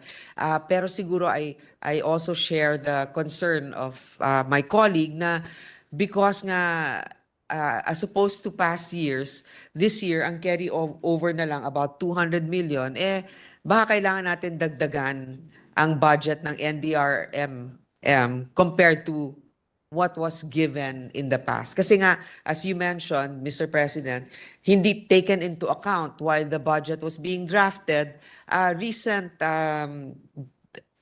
scale of devastation that was experienced recently. And siguro, Mr. President, Type. iba yung NDRRM fund, bahagi din ito yung pre-disaster activities. Kasama ba dito yung pag-procure ng mga equipments? For example, yung mga helicopters na multi-use na kayang mag-rescue yung mga nandun sa ibabaw ng mga bubong ng bahay nila na alam natin, for example, yung ating minority floor leader sa Marikina, parang ilang beses na nangyayari sa kanila. Kasama ba yun dun sa ginagastusan as part of the pre-disaster activities ng NDRRM fund? Usually pag mga ganon, kasama na yun sa regular budget kasi maybe that's lodged. I'm just assuming it's probably lodged in mga AFP or the Coast Guard or even the PNP or Office of Civil Defense kasi yun nga, pagdating na sa mga helicopter, may mga ibang specified requirements that it also can be used in other operations. So para makatipid, hindi lang naman NDRRM, pwede rin for national security purposes. Yeah, parang ano siya, Mr. President, siguro mas maganda yung pag-procure natin ng equipments under ng DND, yung multi-use na, yung pwede siya for defense, pwede siya for rescue efforts.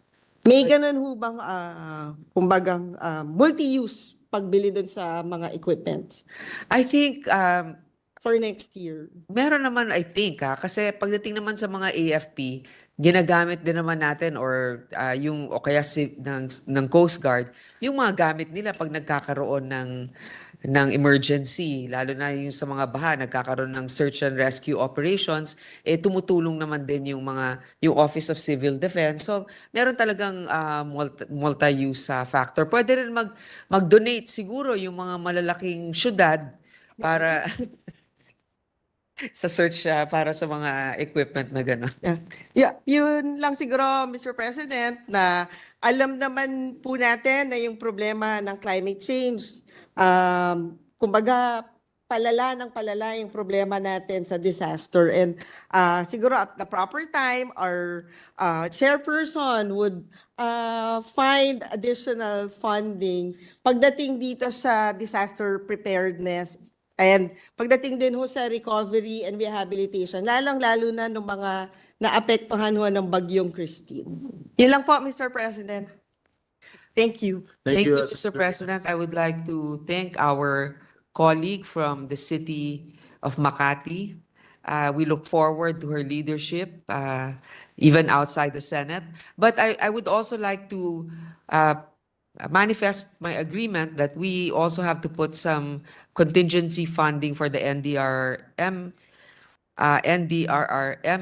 because of the recent low reserves that they have, which is already 200 million. Thank you, Mr. President. Thank you, Senator Gray, Senator Nancy.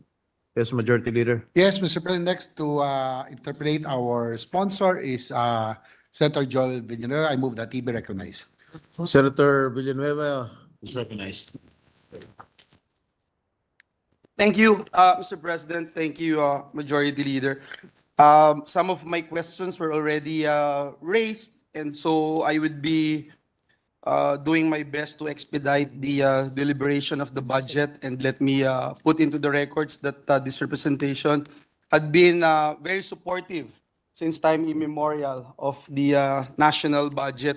But there are some issues that we would like to again raise in this August chamber, as we have been consistently raising some of these issues, Mr. President.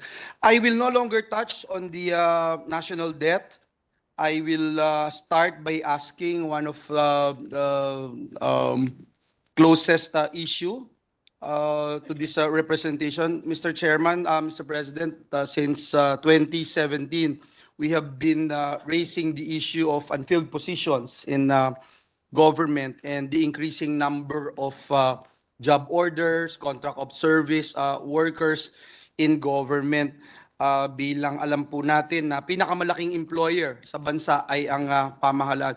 Mr. President, may I just put into the records that according to the 2025 staffing summary, the total number of permanent positions for fiscal year 2025 is 2,017,380, of which 1,848,648, or 91.6% positions are filled, and 168,732 items, or 8.4% from the total number of positions available, are unfilled.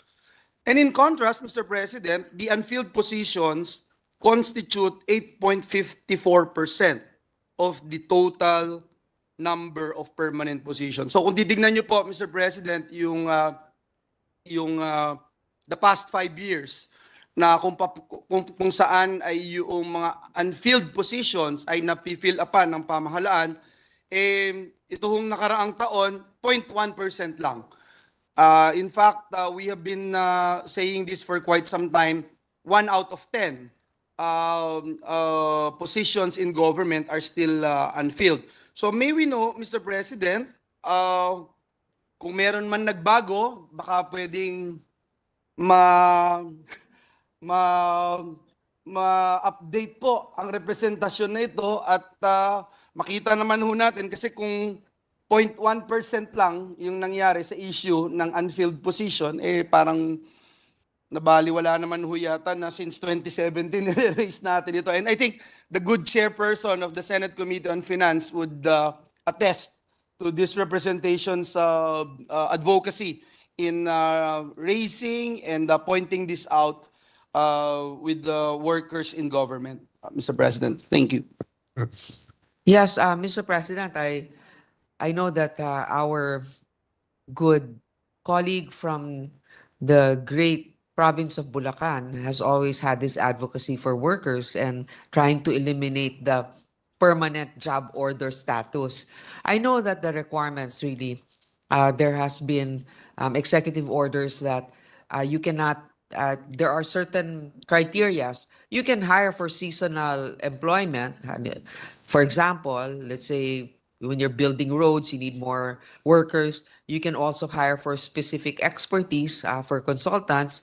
But in other concerns, in the general provisions of the guide stipulates that the heads of department and bureau offices and instrumentalities under executive branch shall adopt an institutional strengthening measures to enhance the productivity and improve service of delivery. So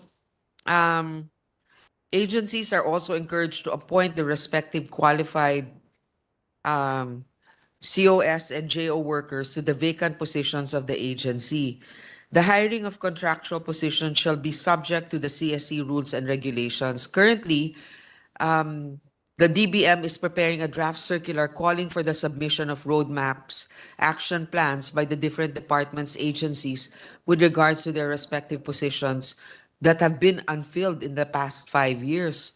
To clarify, those positions that have been vacant for the past 5 years will not be automatically abolished. Instead, said circular to be issued will stipulate the procedural guidelines on how its implementation, which will include, among others, the review to be conducted by departments, agencies of their organizational structure and existing positions in order for them to determine the necessary modifications to be included in their respective roadmaps. So agencies that fail to submit the roadmap, action plan, and report prescribed deadline will be subject to a mandatory position audit.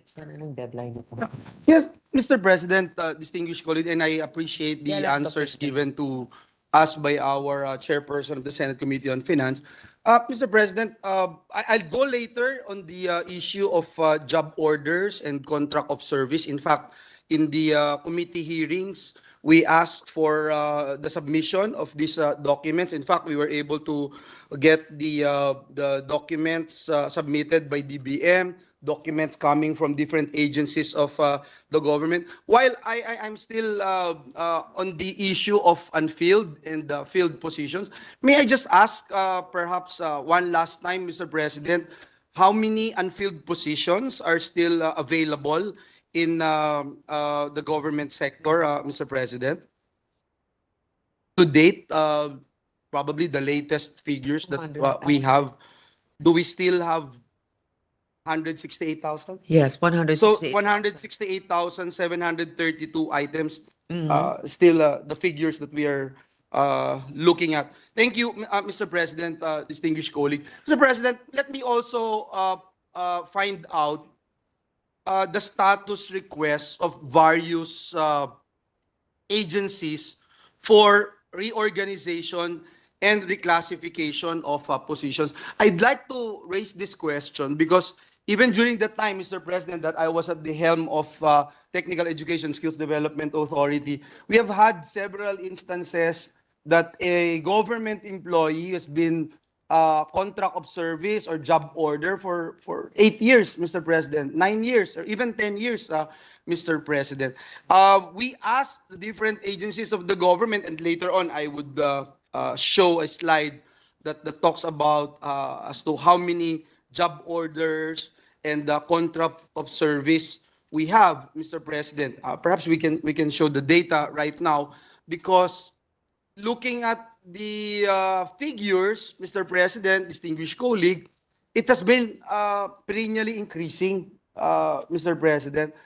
Unfortunately, despite the fact that almost every year, in every committee hearings, plenary deliberations, we have been raising this particular issue. For example, in 2021, from 449,000 job orders, naging 493,000 noong 2022. Noong 2023, naging 586,551. At ngayon pong taon, lumobo na po ng 676,893.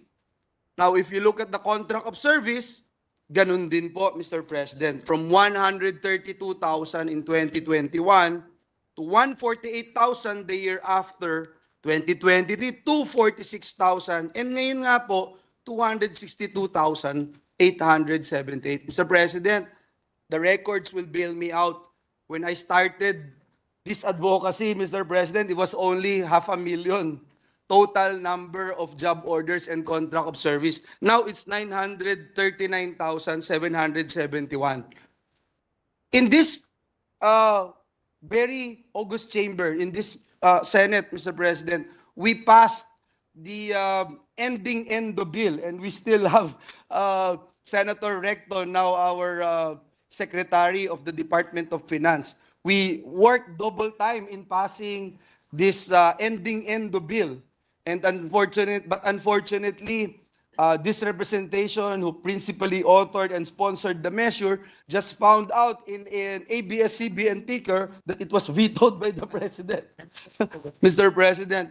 And every time we talk about ending endo in the private sector, the private companies would always tell us that the number one violator of endo, or yung ending contract, is the national government. So how can we encourage the private sector to follow suit if you're looking at the numbers and numbers don't lie? Again, from 653,000 in 2020, lumobo na po ito to 939,771. So again, Your Honor, Mr. President, my question is, what is now the status of the request of various agencies for reorganization and reclassification of positions? Because I'm fully aware, Mr. President, even during my time, Mr. President, yung item po for a lawyer in TESDA is not anymore commensurate to a lawyer who would actually apply for that particular position. So we're aware of that, Mr. President, and I'm just here to help out the different agencies of the government and to at least, Mr. President, again, I sound like a broken record, do something about this worsening problem of endo in the government sector. Thank you. Mr. President, I share the concern of our colleague from Bulacan. In fact, the LGUs have the highest number of job order workers. Now, a lot of it kasi, also political consideration. I mean, this is the truth. You want to give people jobs, so, but then they don't fulfill the plantilla requirement, and also maybe the local government does not have that much in reserves to be able to guarantee all their benefits. So they're given, in short, gumagawa sila na siguro sa sariling tupad program nila. Okay? So they're all listed as job orders. Number two, you are correct, Mr. President, that the requirements also are so difficult to fulfill. For the very high qualification expectation, sometimes the line item or the salary is not commensurate. So the right sizing bill will really help, so that it will also prompt us to evaluate all of these plantilla requirements that we are sending out. And also remember, with the Build Better More project, we are also hiring more seasonal workers and more short-term project workers. And it could have added also to the data. It's not an excuse. Whether or not it's a high or low number, we should really endeavor to make sure that there are more permanent positions if the government can afford to absorb them. Yeah. Mr. President, I will go later in that particular topic of categories when you talk about employment status of our kababayans, especially in government. Mr. President, may I just find out if there are requests from various agencies to reorganize and reclassify their positions lodged in perhaps DBM, if I'm not mistaken. Is that it? So Meron. what's now the status, Mr. President, of this request? Because I feel that this would also help in filling up the unfilled positions, and at the same time to lower the ballooning number of job orders and contract of service. Do we have a timeline, for instance, or how many? Or reclassification. Tayo na. DPWH, EPI, and DSWD. Mr. President, it depends on the department. Those that have submitted so far and were approved by the DBM is DSWD. No surprise there. They have a very good secretary. And DTI and DPWH. I'm glad that DTI, DPWH, and DSWD were mentioned, Mr. President, because I would agree with the statements made by our distinguished chairperson of the Senate Committee on Finance. Ang talagang mas malaking portion ng job order at contract of service ay nandun sa mga local government units. But if you look at the national government status, Mr. President, of its workers, if we can show this slide, the number of job orders and contract of service workers versus number of career or non-career personnel, makikita nyo po dito yung sa DPWH, ngayon po may 41,227 na job order at contract of service. Sa Department of Agriculture, meron pong 5,407. Sa Department of Science and Technology, 1,209. DTI, 2,141. DSWD, 22,412. So, hindi din po siguro tama na sabihin na LGU lang ang violator ng ending endo, because if you look at these figures, Mr. President, distinguished colleague, malaki po yung numero ng ating mga kababayan na nabigyan ng trabaho, and some of them unfortunately have been in the different agencies and departments of this government na hanggang ngayon, job order at contract of service. That's why we wanted to find out, Mr. President, for instance, in the DPWH, tanungin natin, sino ba yung mga JOs and the contract of service? Sasabihin po, yung mga gumagawa ng roads, yung gumagawa ng bridges, naghahalo ng semento, etc. Eh di ho ba, Mr. President, and I wanted to ask this question, policy naman ng gobyerno na mag-hire on a regular basis dahil ang DPWH, expected naman po sila talaga na gumawa ng roads, mag-maintain ng roads and bridges. Hindi po ba, Mr. President? Mr. President, pag in-add mo naman lahat yan, no, doon sa total na 900,000, Yes. maliit nga yung, marami, pero yun nga, makikita mo talaga na yung bulk LGU. Hindi naman natin sinasabi LGU lang ang may problema. Totoo po, na kailangan sa DPWH ang mga nagme-maintain ng karsada, ganyan. Pero alam naman natin na ang nangyayari ay pag may malaking proyekto, doon talaga dagsaan ang mga ilalagay ng mga tao.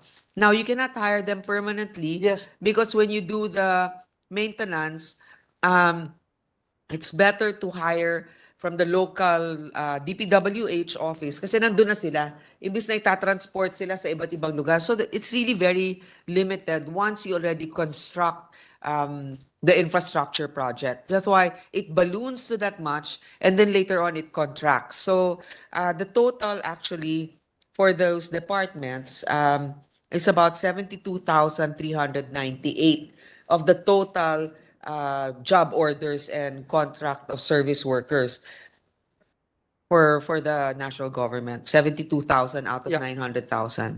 Thank you, Mr. President. I also agree that the bulk of JOs and the contract of service nandun po sa LGUs, but we feel na it is important that the national government would do something in helping our job orders and contract of service workers qualified for appointment to regular positions, considering that right now, as mentioned earlier, there are 168,732 items that are still unfilled. So I hope that we're clear on that and that the national government, especially our friends from the economic team would look into this if we wanted to really take this seriously as a worsening problem, Mr. President. Thank you. Kamusta? Nahanap ka? Let me go to another topic, Mr. President, and this is the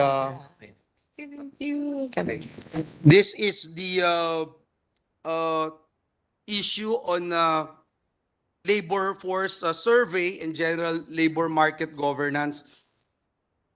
Mr. President, I commend the administration for getting a very good figure. Itong huling lumabas na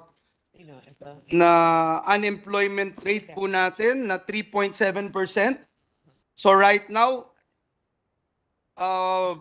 there are only 1.89 million Filipinos who are unemployed. According to the report, 3.7% from 4.5% in September of 2023 and August 2024, which is a 4%, no? 3.7% na lang po ang unemployment natin. 49.9 million Filipinos are employed. Ngunit gusto ko lang pong pagtuunan ng pansin kung ito po ay masasabi natin na legitimate and at the same time figures that we are actually acknowledging and sumasang-ayon po tayo, especially yung ating mga economic managers, or perhaps we should look into this in a perhaps more realistic metric of accounting for the number of employed and unemployed persons, or perhaps adding additional metrics, since the international definition does not correspond to the realities on the ground. Would the chairperson of the Senate Committee on Finance agree with this? Because if you look at the PSA labor force survey, which uses the International Labor Organization definition of employed persons, according to the ILO, for operational purposes to identify persons employed in a short reference period, a criterion of 1 hour of work, 1 hour of work for pay or profit is used. So ibig sabihin, this 1 hour criterion ensures that all types of jobs, including part-time, temporary, casual, are taken into account in employment statistics to support the monitoring of the working conditions of all employed persons. So, hindi ko po alam, no? I'm not an expert. I wanted to look for a better metric system or some kind of additional metrics that we can actually use in order to support ito pong ating ginagamit. Because later on, I would show you something na hindi po, what do you call this, hindi po consistent. May ginagamit na ILO standards, meron din po hindi ginagamit na ILO standards, Mr. President. Ito ba, yung unemployment sa under-employed. Pero nire-report yung natin lahat yung average work hours per week for at least 1 hour. As definition. If now we did not use it 1 hour, I think average hours per day is 40, which is 50 hours.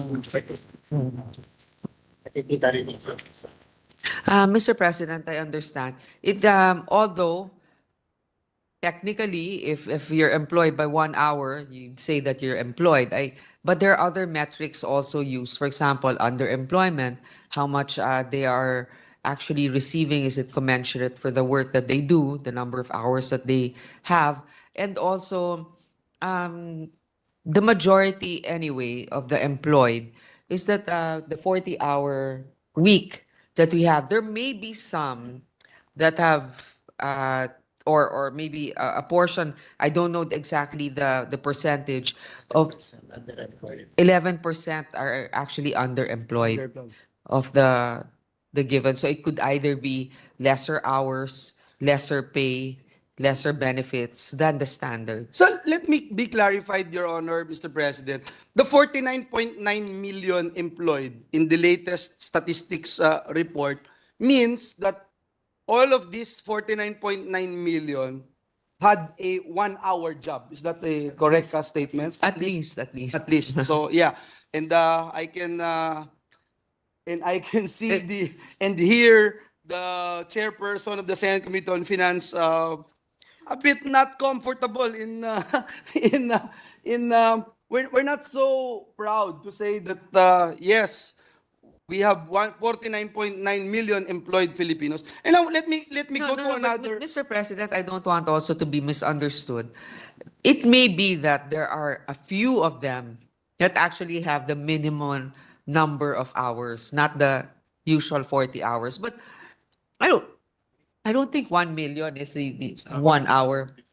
The average is still 40 hours. So you'd say that average. it's still the average. So sabihin na natin kung ilan man yung employed, at least more than half are actually doing the number of hours that are standard. Now, baka naman meron dyan 1 hour lang nagtatrabaho pero 40 hours ang bayad. I'm just kidding. 0.08%.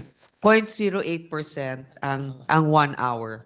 0.08% of the 49.9 million. Of the 49.9 that's a better way of interpreting the employed. I wanted to share this data, Mr. President, distinguished colleague, because according to the ILO guidebook, which we are also following in our methodology in looking at the figures that PSA is actually using. In the guidebook for designing innovative public employment programs, there are different kinds of unemployment, no? And let me put this into the records. One, cyclical, refers to situation where the number of job seekers is more than the available jobs at the prevailing wage rate. Another is structural. Structural unemployment refers to situation where there is a mismatch between jobs offered and the jobs needed caused by disparity between skills level, geographical location, sectoral shifts in production pattern of a country, and others. Third is frictional. Frictional unemployment referred to as transitory unemployment. It indicates those unemployed who are transitioning between jobs. Now, there's long-term. Long-term unemployment, ito naman yung nire-refer to those who are unemployed for a longer period. Typically, unemployed siya for longer period, typically for more than 6 months. And then you have specific.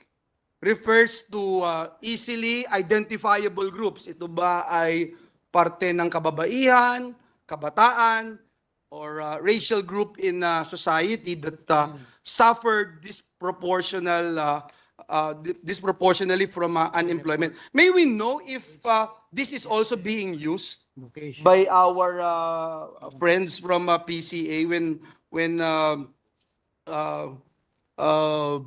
coming up with this report, Mr. President? Yes, Mr. President, according to the NEDA Secretary, there is really a report based on gender, age group, demographic, etc.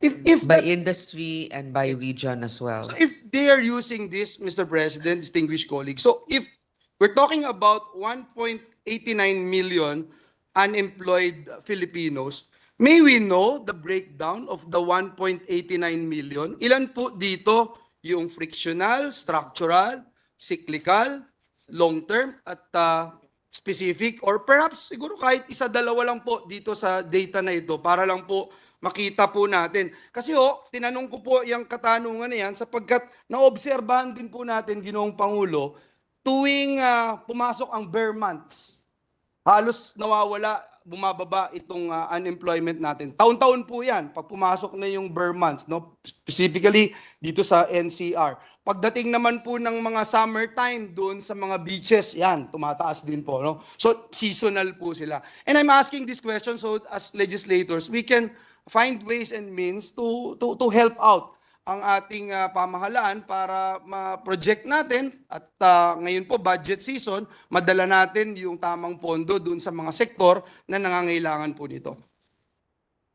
Yes, Mr. President, there is a data for that. I believe it will answer most of the questions of the gentleman from Bulacan, and the NEDA will be submitting that to our good colleague. If he will agree that instead of reading it right now. Okay. I will wait for that, Mr. President. I don't have problems with that. Mr. President, siguro yung tanong ko na lang din, Mr. President, as main sponsor and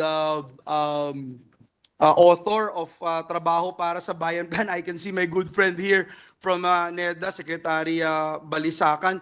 Yung pong following the conduct of consultations for the crafting of the Trabaho para sa Bayan Plan, may we know, Mr. President, kung part of that report would include itong mga binabanggit at napag-uusapan natin. Example, Mr. President, yung trends being observed by our economic managers in the past labor force surveys in terms of jobs, considering the increase from the regular 9 to 5 jobs to more alternative working arrangements. At kaya po dito sa Senado, sa Senate Committee on Labor, we have been talking of coming up, if not add more different working arrangements, Mr. President. And that led to the passage of, if you recall, Mr. President, the passage of Telecommuting Act or the Work from Home Act, Mr. President. The Trabaho para sa Bayan plan will be completed by the end of this month, end of this year. And that the trabaho para sa Bayan Plan will Which you be co-authored, Mr. President. Yes, Mr. President, proudly will be available at the end of this year. Yeah, thank you, Mr. President. And one last thing about the NED report, I was able to browsed the statements issued by NEDA, that the government would continue implementing supply and demand side interventions to achieve quality employment targets under the Philippine Development Plan. May we know, Mr. President, before I leave this topic, what kind of interventions will be implemented to improve the job quality and the incomes of Filipino workers? As mentioned a while ago, nandyan yung seasonal, nandyan yung mga problema natin pagkatapos na ng Pasko, bumabalik na at tumataas muli yung unemployment, yung mga trabaho na hindi supisyente para buhayin ang isang pamilya at kung paano natin masisiguro na makalikha pa tayo ng mga dekalidad na trabaho, Mr. President. Actually, Mr. President, that's also in line with what our Secretary of Finance have mentioned earlier. A lot of investments for our economy to grow. That's why by creating more jobs, actually, kung napapansin niyo, actually quality engineers or even construction workers are difficult to come by with all of the building progress that is happening.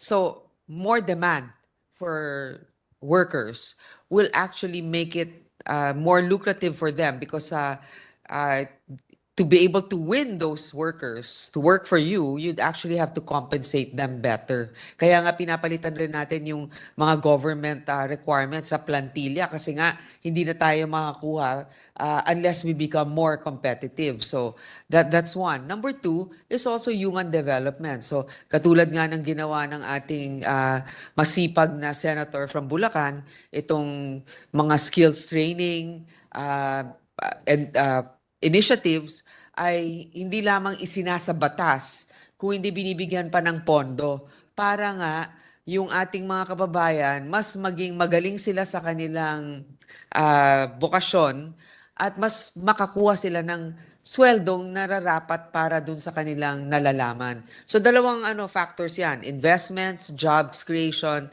and also human development.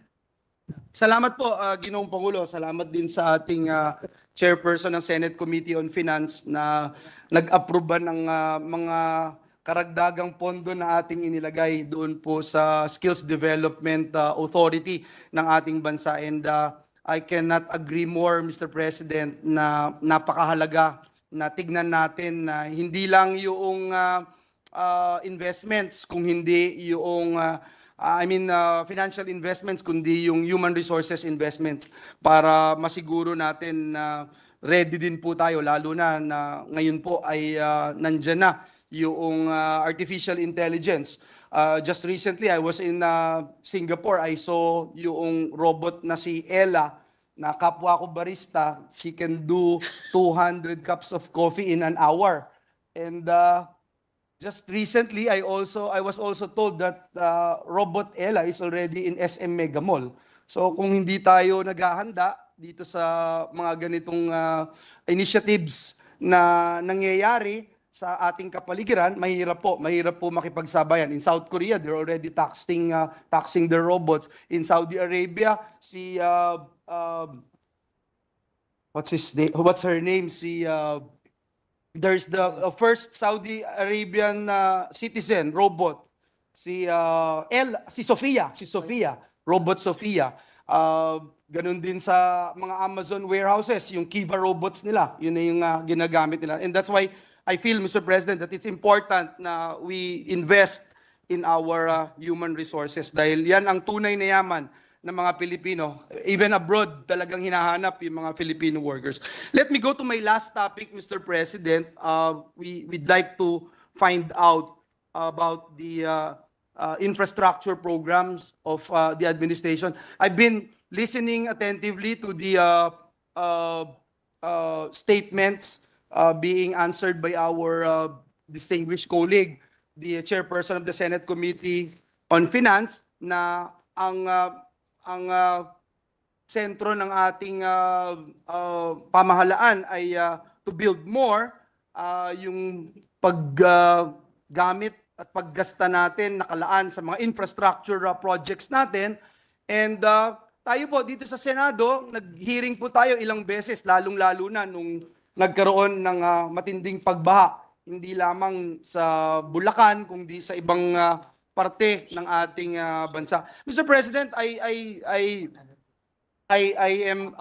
have been saying this for quite some time na ang budget ng ating pamahalaan for flood control alone, kasama ang DPWH, MMDA, Climate Change Commission, DENR, etc., ay tumataginting na 1,444,000,000 a day. So, gusto nating mai-check at malaman kung saan ba ito napupunta. Noong pong nagkaroon ng pagdinig, ang committee ni Senator Bong Revilla, napag-alaman po natin mismo sa ating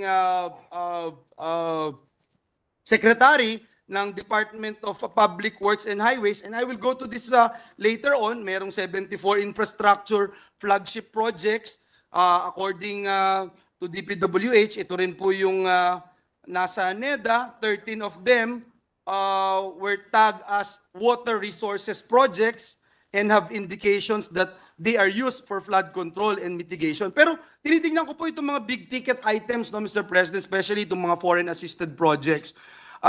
Again, during our hearing dito sa Senado, it was highlighted that we need foreign assisted projects because they are the big ticket items that contribute to long-term flood mitigation. Yun po yung lumabas doon sa pagdinig. An example would be the Metro Manila Flood Control Project funded by the World Bank.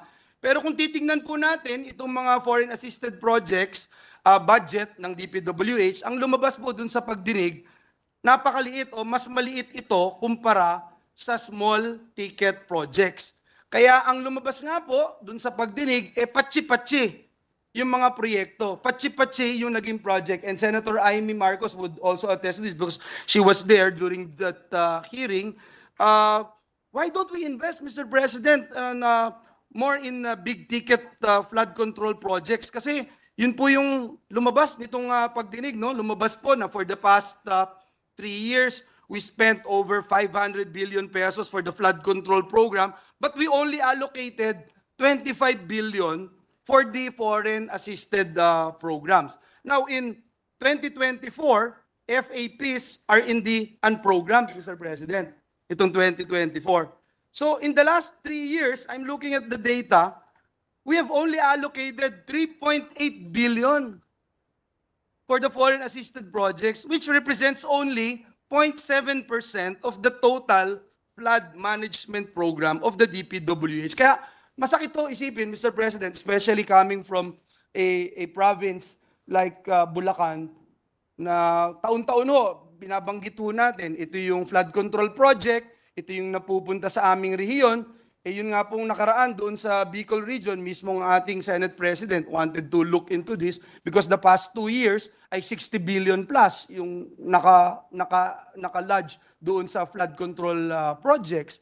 Pero pag tinignan po natin at gaya nung nakaraang pagdinig sa DPWH, sinasabi po nila yung mga small items ang napagbigyan, hindi yung big items. Again, Mr. President, it only represents 0.7% of the total flood management program ng DPWH, yung foreign assisted itong FMPs, Mr. President, ng DPWH, Mr. President, doon sa foreign assisted project. So, may we know, Mr. President, why we are not investing more in big ticket flood control projects na makikita natin talaga yung pong prutas ng ating labor at investment. Thank you, Mr. President. Actually, I agree. There should really be a national plan as to the all these waterways and general engineering projects. We just approved yesterday 2 major projects for the flooding control, and that's in Marikina. 57 billion. 57 billion, itong sa Marikina, and Cavite, 30 billion. I'm sorry, Mr. President, in Cavite and Marikina, with yung Las Piñas daw wala. JICA funded. Yung Cavite, Mr. President, how much? And sa Marikina, sorry. Marikina 60 billion, 30 billion, and then in Cavite magkano? Cavite 20 billion. 20.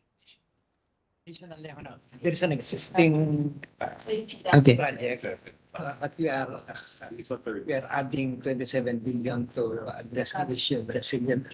Okay, so there are existing projects in Cavite, but we're adding 27 billion more for flood mitigation. Hindi kaya magkagulo yung mga ibang It's to improve the design. to improve the design. Okay, so this is the JICA project. This is for Cavite. Now in Marikina, additional din yan.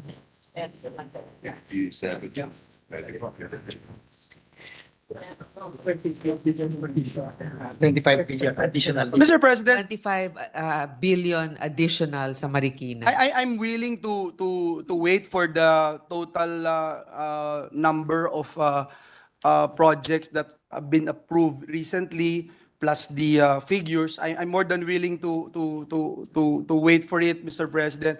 My only point, Mr. President, is that if you look at this figure, Mr. President, 0.7% lang ng ginagastos natin na 1.44 billion pesos a day ang napupunta doon sa foreign assisted project na kinukonsider natin na big item projects, Mr. President. Mr. President, let me go to another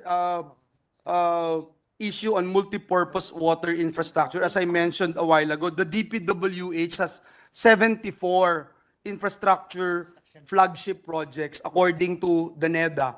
Yun po yung ni-report sa atin. Actually, Mr. President, just a correction, it's 186 flagship projects. 186. No, but these are water infrastructure. Water Yung sa structures, okay, 74. Opo. And 13 of this 13 lang yung sa water resources projects, if I'm not mistaken, and have indications that they are used for flood control and mitigation. If I'm correct, Mr. President, please correct me if I'm wrong. That's correct, right? 13 of these are tagged as water resources. Karamihan po sa mga ito, Mr. President, may connection sa flood mitigation o flood control. May we know, Mr. President, alin sa mga proyektong ito ang may iba pang gamit, kagaya po ng irigasyon, kuryente, industrial at iba pa, Mr. President, mula po dito sa 13 water resources projects. Power. Yeah. Irrigation, power, industrial. Actually, the one in Iloilo, always Halur. yeah, the great province of Iloilo. Multi-purpose po yan, yung dam nila. Nautusan po ako ng principal. Hingi daw lang po ako ng report at bigyan ko ng kopya ang bawat isa. So, if that okay. is possible. Of course. So yun nga, yung example nga doon, yung dam doon for irrigation, for power, di ba? So, at saka water supply for households. Sige po, para mas mapadali, hintayin na lang po namin, Mr. President.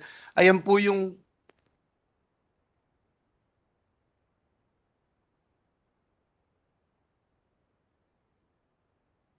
ang gusto ho sana nating malaman, Mr. President, from this list na 13, ilan po dito yung mayroong component ng may iba pang gamit gaya po ng irigasyon, kuryente, industrial at iba pa mula po dito sa 13 na ito.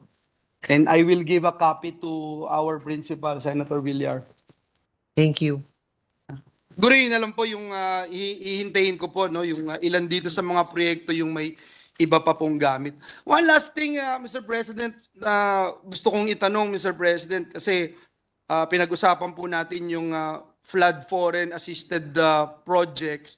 Inisa-isa ko yung mga saro nitong mga nakaraang araw. Parang 800 pages po yun, Mr. President. At napag-alaman ko po, for example, ito po sa flood mitigation related FAPs na pinondohan under the unprogrammed funds, gusto natin malaman ano yung details nitong mga foreign assisted projects that have been allotted additional funds under the latest Special Allotment Release Order or SARO for DPWH. Kasi if I may show you a slide, Mr. President, ito po yung narilisan ng unprogrammed funds no dito sa ating mga flood foreign assisted projects. So makita po natin diyan, for example, nung June 6, yung SARO BMBA 24004-246. Yan po, June 6 of 2024. Nakalagay po dyan, to cover the first and second quarter GOP counterpart requirements of the Panay Guimaras Negros Island Bridges project. Yung SARO BMBA 240014804 as of September 17, 2024, 201 million.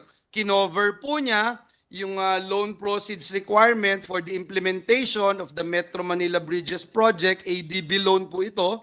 At yung September 17, 2024, sa nagkakalagang 153.436 million, SARO number BMBA 24001-4802, ay kino-cover naman po nito yung third and fourth quarter na GOP counterpart requirements ng Panay Island Bridges Project.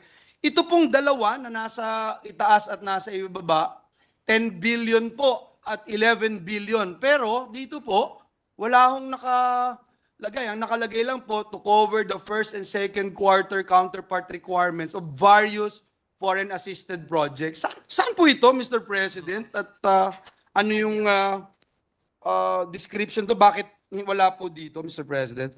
That's a very good question. Even I'm curious. Let me wait for the explanation of the DBM. Sorry.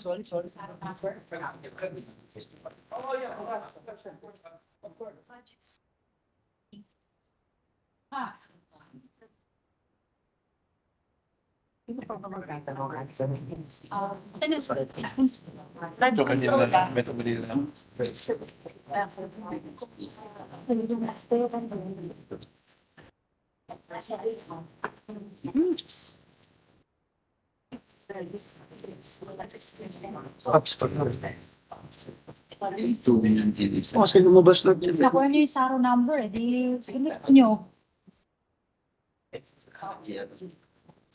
Can we just submit that also to the here? Yeah, Mr. President, I don't mind na mai-submit, Mr. President, but may we just be enlightened whether or not these funds that were released under unprogrammed funds ay parte ng foreign assisted project na tumutukoy sa problema natin sa pagbaha o ito'y parte ng flood control project, Mr. President. Mr. President, what I have initially here, for example, is the Davao Bypass Construction Package, JICA PH 273. Meron din ditong Philippines-Korea Project Preparation, Output of Roads and Bridges, Dalton Pass Alignment, JICA. So ito lahat yung... But it's not flood control, Mr. President. I just wanted to focus on the flood floodway control bridges construction. because, Mr. President, the premise of this question lies on the fact that the flood control programs, the big ticket items, were placed under unprogrammed. Yun yung basis nitong question na ito, Mr. President. That's why we are wanting na to see itong breakdown, but it's okay, Mr. President. I will wait for it as a lot of our colleagues are also interested in looking for this list, and I will no longer belabor the question, Mr. President. I will just wait for the submission, Mr. President, to find out yung tinatanong natin, yung details ng tinatanong po natin. And Meron mga integrated disaster risk reduction adaptations na kasama may mga water projects, but ma'am, yan- is it part of the 10 billion or the 11 billion? actually it's part of a bigger pie. So I think that DBM So it's has to- more than the Yeah, the, no. the figures that we are I showing. think, I don't think we are directly asking your answering your question, to be honest. And I think this is something that DBM has to clarify because the total 11 billion and 10 billion, parang hindi ko nakikita dito exactly. So I don't know if they're lumped I guess together. that's the reason, Mr. President. Oo. That's the reason why I flash on screen the number of SARO, Mr. President. Meron ditong 11,709. Yan ba yon? Hindi iba rin eh. The- So, Anyway, Mr. President, we'll wait for the list, Mr. President. We're willing to wait. And again, the premise of this representation's question is based on the fact that big ticket items that were supposed to address the problem of flooding in the country were placed under a program, Mr. President. So I hope that we can do something about it kasi mahirap umuwi ng Bulacan tuwing umuulan at bumabaha. At tingin ko yung mga kababayan natin ayaw na po ng relief goods, Mr. President. Ang gusto nila talaga solusyon. Sabi niyo yung exact Kaya ano yan. salamat po, Mr. President. That would be my last question. And I'd like to thank our distinguished colleague, the chairperson of the Senate Committee on Finance, for patiently answering this representation's questions. Maraming salamat, Ginoong Pangulo. Thank you, Mr. President. Thank you, Senator Villanueva. Thank you, Senator Grace. Majority Leader. Mr. President, next to interpolate would be Senator Amy Marcos. Senator Amy Marcos, Super Ate is recognized. Ay, consumisyon. Yes, thank you very much, Mr. President, and the good chairwoman of the Finance Committee of the Senate. My first query would be that, given that inflation for October was recorded at 2.3, well within the desired 2.4 target band of the BSP, rice inflation nevertheless accelerated from 5.7 to 9.6 the previous month, despite the implementation of the lower rice tariffs from 35 to 15% August 2024. So when will the NEDA board conduct its review of the rice tariff under the Comprehensive Tariff Program for 2024 to 2028? Given that clearly the rice inflation, headline inflation continues at record pace. We're already at 15%. Ibabagsak pa natin sa zero po.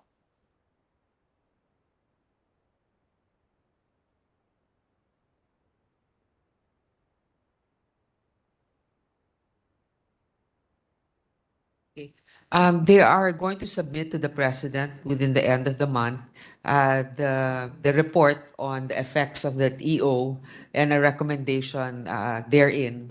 Okay, we look forward to that. In the meantime, perhaps our economists can explain why rice inflation accelerated instead of decelerated in the previous month. Why so? We were promised the opposite. Kasi noong October of last year, we had a price cap. It was low. And now it's the price cap. So it's a basic right? Tumataas talaga bago mag-holidays. Yung just that October last year. Wala na po tayong ibabagsak. Nasa 15% na lang po. Sa inflation pa lang ulit. Kung yan lang ang tanging solusyon natin, mukhang hindi uubre. Mr. President, supposedly last October, last year, there was actually a price cap imposed by the That's government. correct. Which also didn't work. But it was lower than it is now. I mean, the inflation. Yes, as a result, however, we all know that there was no rice available and traders were holding on to their warehouse supply and all sorts of artificial shortages were occurring throughout the country. It's not expected. Well, according to the NEDA secretary, the inflation right now is just a blip, and for the rice in particular, and they expect it to Promise go ka? lower. It's almost double po. Siya It's like, promise kapitbahay daw. ko po yan sa Batak, Ilocos Norte. Because October 2022. It's a major blip po, halos doble. Kasi Yung nung 5% namamayagpag sa 9.6. October 23 daw, sobrang bagsak yung presyo ng rice dahil sa price cap. Ano to last year? Parang hindi yata. So base effect daw. Okay, but I don't think that's quite the truth. In the meantime, given that we can't seem to look forward to a better rice prices, nor can we be assured that there are any other solutions aside from artificially set price ceilings and very little wiggle room in 15% tariff rates. The other issue is how much is the projected tariff loss for the implementation of the lower rice tariff? Huh. I think the BOC has released estimates for the revenue loss, and I'd like to hear what those rates are assumed to be. Kasi maliban sa bumagsak na nga yung taripa, Tumaas pa ang yung presyo. problema, oo, tumaas pa rin ang inflation at sa kabila nun, lugi pa tayo, bagsak din ang koleksyon. Kaya si Secretary Recto hindi matutuwa niyan. Kita natin, ang laki-laki ng binagsak o babagsak ng ating koleksyon ayon sa ating BOC. Magkano kaya ang revenue loss natin? Magkano? Anticipated under the new regime of 15%? For the remaining of the year. Nasa 16 plus na eh. Ang nabasa ko po sa dyaryo, mula sa 28.477 billion, ang revenue loss natin, 16.344 billion, nasa 12.103 billion. Menos pa sa kalahati ito, mukhang 1/3 na lang matitira. Tama ba to? Di wala na tayong pamumudnot sa ating mga magsasaka. Hindi na nga nila mabenta, wala pa silang maaasahang tulong. So we lose about 20 billion, 10 billion for the first 6 months, 9 billion for the first 6 months. 9B, first Yeah. 6 months. For a year, it's about 20 billion. 20 billion, it's getting bigger and bigger po. Nag-umpisa tayo sa 15B, nasa 16 and a half nung nakaraan. Ngayon na 20 billion na. Palaki ng palaki po to. So, ang balita ko, nangako naman si Secretary Recto na ipapasok sa GAA at yung kakulangan, siya na ang magpupuno. Tama po ba? Saan kukunin yan? Kasi parang palipat-lipat lang tayo ng pera nito. So, is the consideration therefore, hindi umuubra yung rice tariff reduction. Pag tuloy-tuloy pa to at hindi bumabagsak ang presyo ng bigas, ang ibig sabihin ba yung ating economic managers ay itataas na naman ang taripa sa 35% to cover the projected revenue loss? Kasi hindi naman pwedeng gaan ng gaay ang pupuno sa 20 billion na kulang.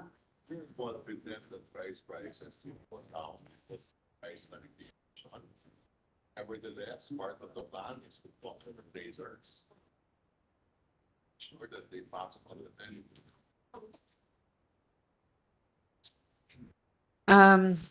Well, I guess the major plan is we need to talk to the traders to make sure that they pass on the benefits. Ang mahirap po, alam naman ng mga taga-Vietnam, taga-India, at sa kung saan-saan na nangangailangan tayo ng bigas. Kaya nagtataas din sila ng presyo. Sinasamantala tayo.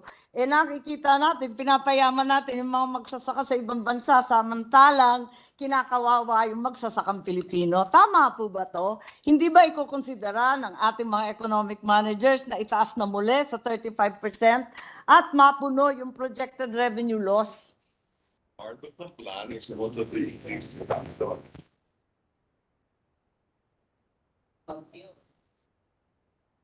Part of the plan. Part of the plan is also to encourage and to increase more production.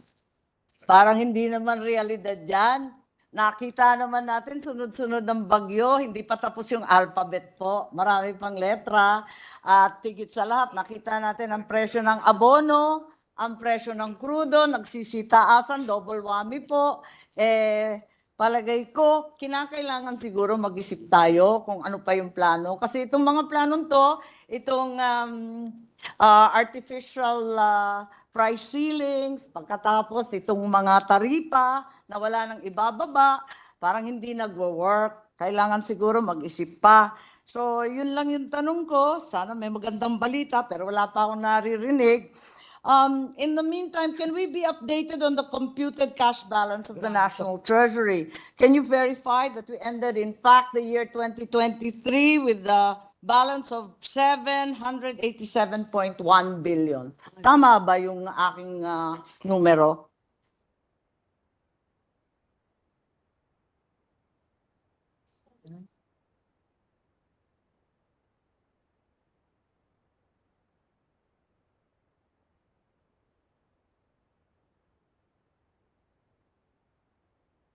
Oh, I think you're adjusting for borrowing. So are we reading the same numbers po?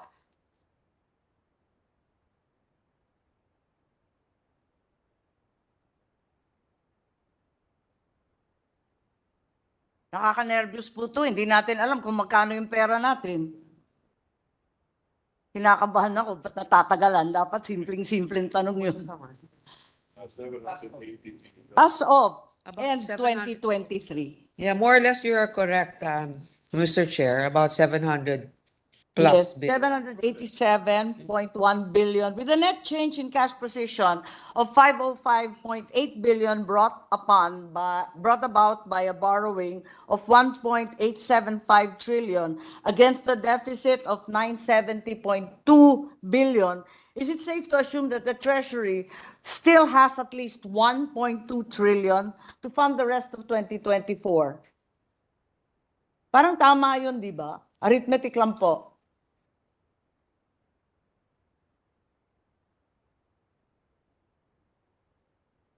So we have enough 1.2 trillion.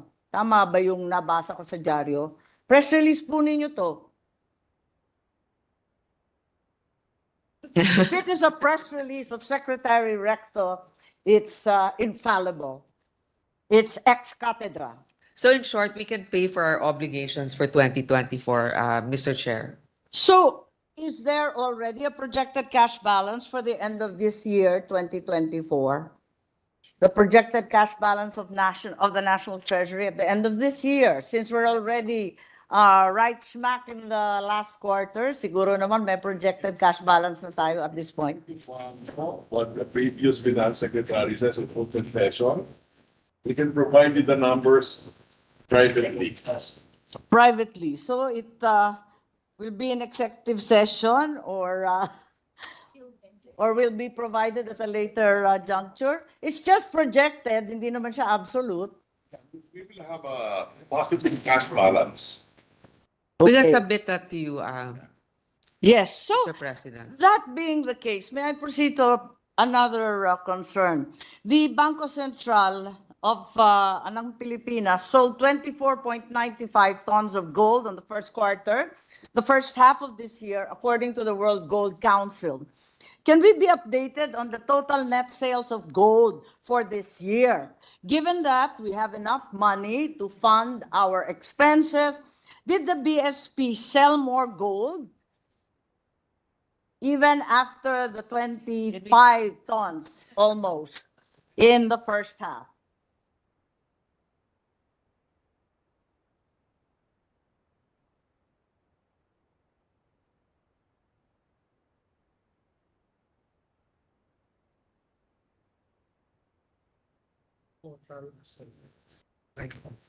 Na binili natin. How much gold have you actually sold? Wait, first we buying. So far, the total, Yes, as of July 2024 lang to, di ba? Ano to? 16 ano? Billion? Abala ang marami po sa atin, sa ating mga mamayan, pati ating mga bangkero, pagkat ang ibang bansa bumibili ng ginto, bakit daw tayo biglang nagbabagsak at nagbebenta ng ginto? Eh samantalang sinabi po ninyo, sapat naman ang ating pera, bakit ba tayo nagbebenta ng katakot-takot? 16. 15 billion. 16 billion. 16 billion. 15 billion, 733,495,000. Okay. Tapos, yan yung binili natin. Oo. So far, Mr. Chair, for July 2024, 16,733 yung binili natin worth of gold. Ngayon, magkano yung binenta natin? Yes, we're aware Republic Act 7076 mandates all small miners to sell their gold first to the BSP. That's established by law. So we are saying that in terms of value, 16 billion was bought mid-year. In terms of weight, how much weight, how many tons of gold did we buy from local small and other local miners? In terms of weight daw. Value. Yung weight nitong 16 billion. Anong weight niya?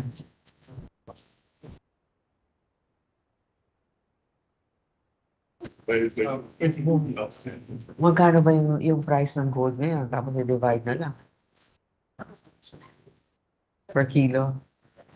Per ounce?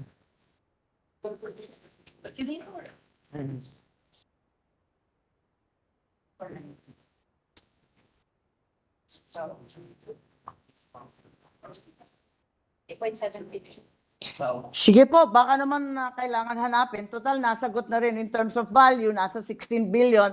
Later on, you can probably tell us in terms of weight. Ano? Okay, we're computing that based on the amount released so Tama. far. Sige po, but there's also been a question about the price at which we are buying gold. Marami rin nagtatanong dyan. 2,000 something per ounce? Well, that's the world rate. The US dollar rate is at 2,754. But we need to ask how much did we But how spend? much did we buy from the local miners? Can we go back to the first question? How much did we sell? What's our total net sales for this year so far? Apparently, we sold 24.95 tons of gold in the first half. Pa tayo nun? Have we been selling since? Ay, yung... Magkano yung nabenta natin? Wala. Hindi kayo binigyan. Hindi ko sure. Kaya nga napakaliit po nung ating sales. Kung tutuusin, binili lang natin 16 billion, pero yung binenta natin nasa 25 tons. Parang napakalaki naman yata. Can we be enlightened? Perhaps if you don't have the data on hand, maybe at least request that it be submitted shortly. Mr. President, it could also be a part of the reserve strategy of the central bank. So maraming ang binili na para sa reserve, but we will get a definitive answer. That would appear to be the opposite. Di ba baliktad yun? Kung nagre-reserve ka, nag-iipon ka, hindi ka nagbebenta. Can we be enlightened on the rationale Para of the makakuha ng BSP? cash reserve. Selling sa its binibenta gold nila. holdings. Nagbebenta para sa cash reserve. Pero kasasabi lang, meron tayong 1.2 trillion to fund the rest of 2024. Iba naman kasi, hindi naman galing sa 2025. central bank yung funding natin for the GAA. Tama. So maybe it's just central bank Because of that, the gross international reserves today is $112 billion, highest ever. And because of that, maybe one of the contributing factors is that our dollar reserve is 112 billion US dollars, which is the highest ever. Yes, but the question also arises, and it has been asked not only here in the Philippines but elsewhere. What's the overall effect of the sale of gold on our gross international reserves? Well, Sa BSP, yung GIR natin, syempre babagsak din yan, ano? tumaas actually. Our dollar reserves increased. The dollar reserves increased, pero yung overall, yung gross reserve, including everything we have. Are still in 9% of our GIR is still in gold. It's still in gold. Oo. So, yes, but this is quite a large amount. This is largest amount that we've heard in the past several years. Assuming that the gold was therefore converted to US dollars, where were the proceeds of the gold sales invested? Do we expect those assets to outperform gold, which has seen stunning prices this year? Actually, Mr. President, the reason why also part of the reserves were sold is because of the high demand and price of gold. Now, instead of holding on to it, when you also forecast that, or when you analyze that it's a high number or it's in demand, that's the time actually you also sell, but you keep a certain percentage for reserves. So the particulars of which all of your questions, Perhaps Mr. you can President, submit them. at a will be certain- submitted. Okay. We also would like to know what's the average price of the total gold sales of BSP. Is it higher than the current price of gold at 2,754.27 per troy ounce, which I believe is a record amount. So I doubt that, in fact, we sold at this exceedingly high amount. So our GIR could arguably been higher if we held on to the gold instead of selling it from the beginning of the year onwards. Syempre, of course, you want to sell it when the price is high. Di ba, Mr. President? But Okay, it now, would have been wiser if we had held on to it kasi pataas ng pataas, hindi yeah, po. but that's also a risk you take, di ba? Parang you also try to see your appetite for risk, di ba? You see that maybe you already have a threshold of this much. Anyway, bumawi na tayo ng ganito. We can sell here, but let's also keep. Because in the future, we still have the 9%.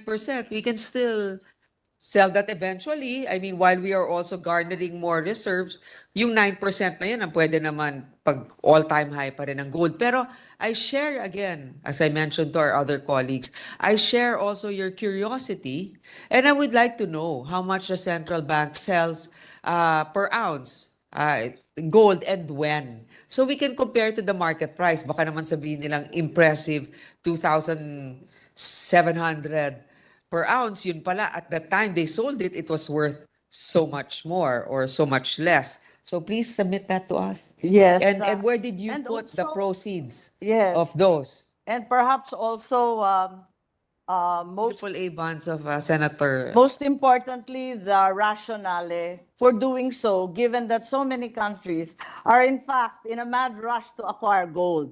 And here we are unloading our own gold. So it's a little peculiar. The timing seems to be different. I will admit, in fact, that everyone has a different investment strategy. But having said that, why are we so much against the crowd? In any case, we'll await your information and proceed to what several think tanks have advised, that a viable option would be to join the Philippines to join the BRICS alliance. Given that new members from ASEAN have already been designated as partner states. So I just wanted to hear what our economic manager's opinion is with regards to this. Is there a Philippine plan to apply following the lead of our neighbors? Not at the moment, Mr. President. At the moment, there's no proven or they don't see any benefit right now. We are already trade partners with those countries. And also, I believe that I think it may trade also is be not a conditional. primary incentive to join the BRICS. It was to determine that there be an alternative currency and the lower cost of doing business and so on. Our Secretary of Finance thinks that a lot of study has to be done, but right now there are no immediate benefits that we see. In fact, there are other trade relations that we need to operationalize. Right now, the preferred status in other European countries for our trade, our goods. Our FTA po with the European Union is almost dormant, with all due respect. That's why we need to be able to make sure that we revive it, if that's the right term for it. And but what we want to revive is our economic cooperation with China. Yes, my curiosity is simply why did Indonesia, Malaysia, Thailand, and Vietnam already join as designated partner states? Are we saying that we are entirely different from them? Only Malaysia, Thailand. Indonesia's kasama na per press release. Okay, I'm happy to be corrected.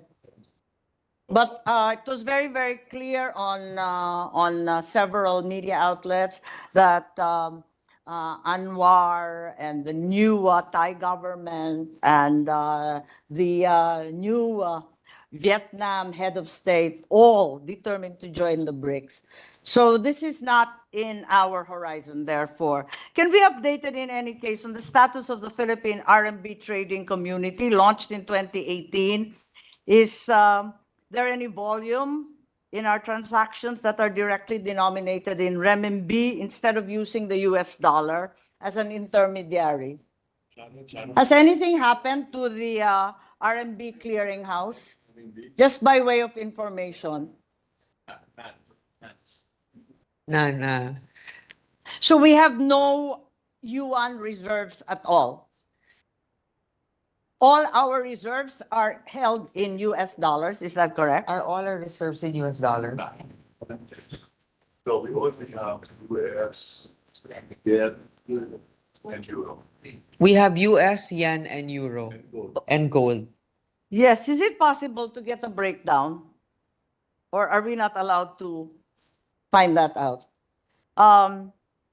Maybe not today. Is it possible that we can be provided with a breakdown of the gross international reserves of the BSP by currency type? Given that the bulk of the GIR, as you said earlier, is in foreign investment. So it's clear that our GIR is still dominated or ruled by dollar-denominated assets and foreign exchange. That's correct. I mean, it's by way of information lang.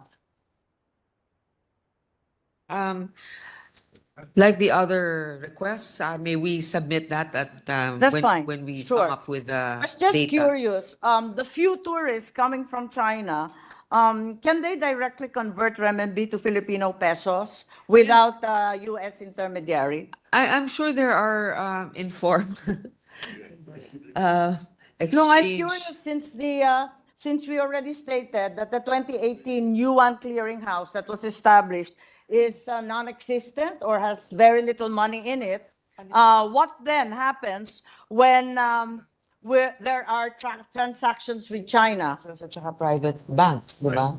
Private banks, I believe that some of us who've had the time to go to Hong Kong's part of China, right? But that's Hong Kong dollars. You can get it from certain private institutions, banks, Yes. money changers. But Yes. the government itself is your question. Yes, I'm aware. What the question is, what is the volume of transactions with China directly denominated in renminbi instead of using the US dollars or as an intermediary currency? It's just curious, and tourists also, because there's great difficulty converting from one to the other. So And I you was lose wondering, sometimes in the process, eh? yes, You lose. the friction cost is quite high, and hence, are there any steps by the BSP in order to lower cost of doing business from BRICS countries for lower transaction and friction costs? Actually, from my understanding also, Mr. President, some of our importers that buy from China, uh, their suppliers also prefer a certain monetary exchange of using the US dollars. Yes. But of course, as you were saying, and I get the point, Mr. President, that sometimes it's better to use the currency directly so as to lessen devaluing in the exchange process. So, Kasi anyway. namumroblema rin ako sa pagkain. Lagi ako bumabagsak sa magsasaka sa pagkain. Napakaraming pagkain nanggagaling sa China, nanggagaling sa Malaysia, sa Thailand, nasa galing sa Vietnam. Lahat ng pagkain na yan na inaasahan natin at kinakailangan natin, talagang magiging mas mura dahil sa BRICS at dahil sa renminbi at sa iba't iba pang currency. Pero kung parati tayong umaasa at kino-convert natin lagi sa US dollars, talagang mahal ang bilihin natin. Hindi na bababa kailanman. Yun lang, yun lang. At saka parang sayang naman, nagtatag na tayo noong 2018 ng yuan clearinghouse, nagkaroon na tayo niyan, wala naman palang action doon. Yun lang. Dakilang Ilocana lang at nais ko lang magkaroon ng mas murang presyo para sa ating bilihin. Thank you. No, I understand the concern of our colleague from the great province also of Ilocos, who is also doing the job now of the minority. Thank you. I think I'm doing the job of the Senate po, with all due respect. Okay, I mean, you are doing the job of the Senate, particularly the advocacies of the minority. It's not the advocacy of the minority. I, in fact, represent the rural constituency, and food and agriculture are primary concerns. Okay, then point taken. But I also know the end goal of the minority. I'm not a member of the minority. I voted for the Senate President. Yeah, no, that's why. No, I'm Thanks. just talking to the Mr. President. I'm talking to the minority leader, who I'm sure appreciates the discussion right now. So therefore, now that I've been assigned to the majority despite the minority, despite having voted alternately, I do think they need some help, given that there's only two of them at this point. Nevertheless, I will be grateful if we are provided with a breakdown of the gross international reserves of the BSP by currency type, as stated earlier, given that it's in foreign investments, and also earlier, as stated, some information on the buy and sale of gold. So, kung maibigay sa atin yan, malaking bagay, pati yung mga cash position na hinihingi natin dati. At yun lang po, kung mabigay din yung kopya, kasi may sinabi kanina si Secretary Balisacan tungkol sa ibibigay hinggil sa taripa na 15% na kung pwedeng i-share lang yon sa amin para makita namin kung saan tayo patungo. Sige. Maraming salamat po. Yun lang. Thank you, Mr. President. We will submit to the gentle lady from Ilocos all of her queries that we unfortunately are not, our resource persons weren't prepared to submit today. I just would like to remind our colleagues that we are only up to 6 o'clock in the evening because we have an activity at 6 o'clock. Nadala ninyo? So, Majority Leader. President, I was informed by the following interpellators that they would be willing to proceed with their interpellation tomorrow. Namely, Senators Alan Peter Cayetano, the Majority Leader, and the current presiding officer. Yes. So, and the minority leader, of course. So, 1 minute one suspension. 1 minute suspension. Hindi, inaway ko. Inaway ko na eh.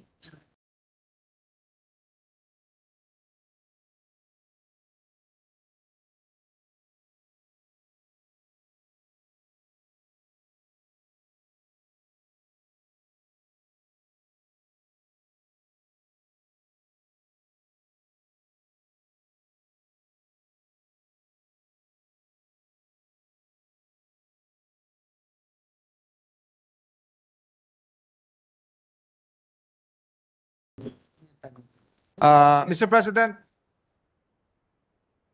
Senator Alan Peter Cayetano is seeking the floor to proceed with his interpellation. And I was informed it will be for a limited period of time, Mr. President.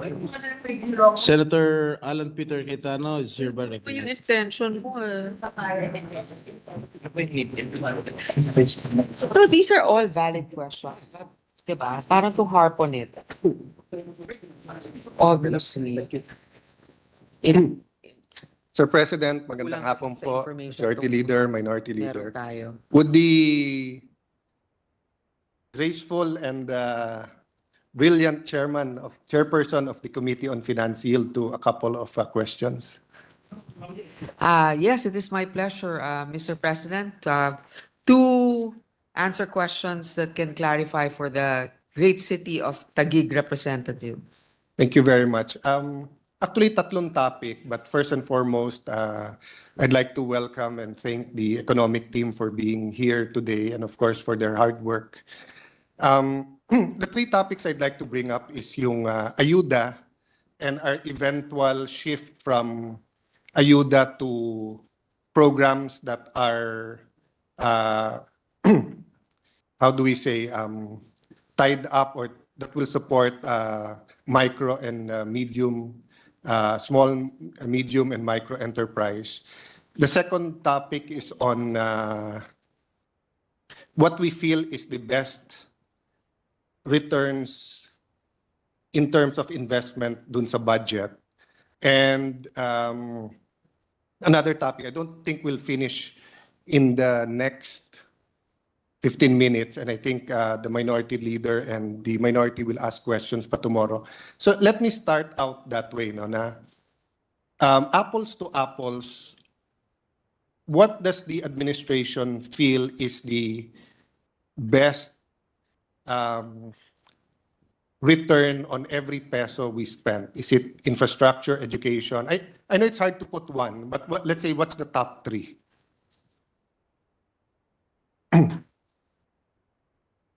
Top three, or I mean, it's a discussion naman. Top three, top five, but The number one is, of course, education, infrastructure, and health. By our constitution, the biggest expense or the biggest budget allocation should always go for education, human development.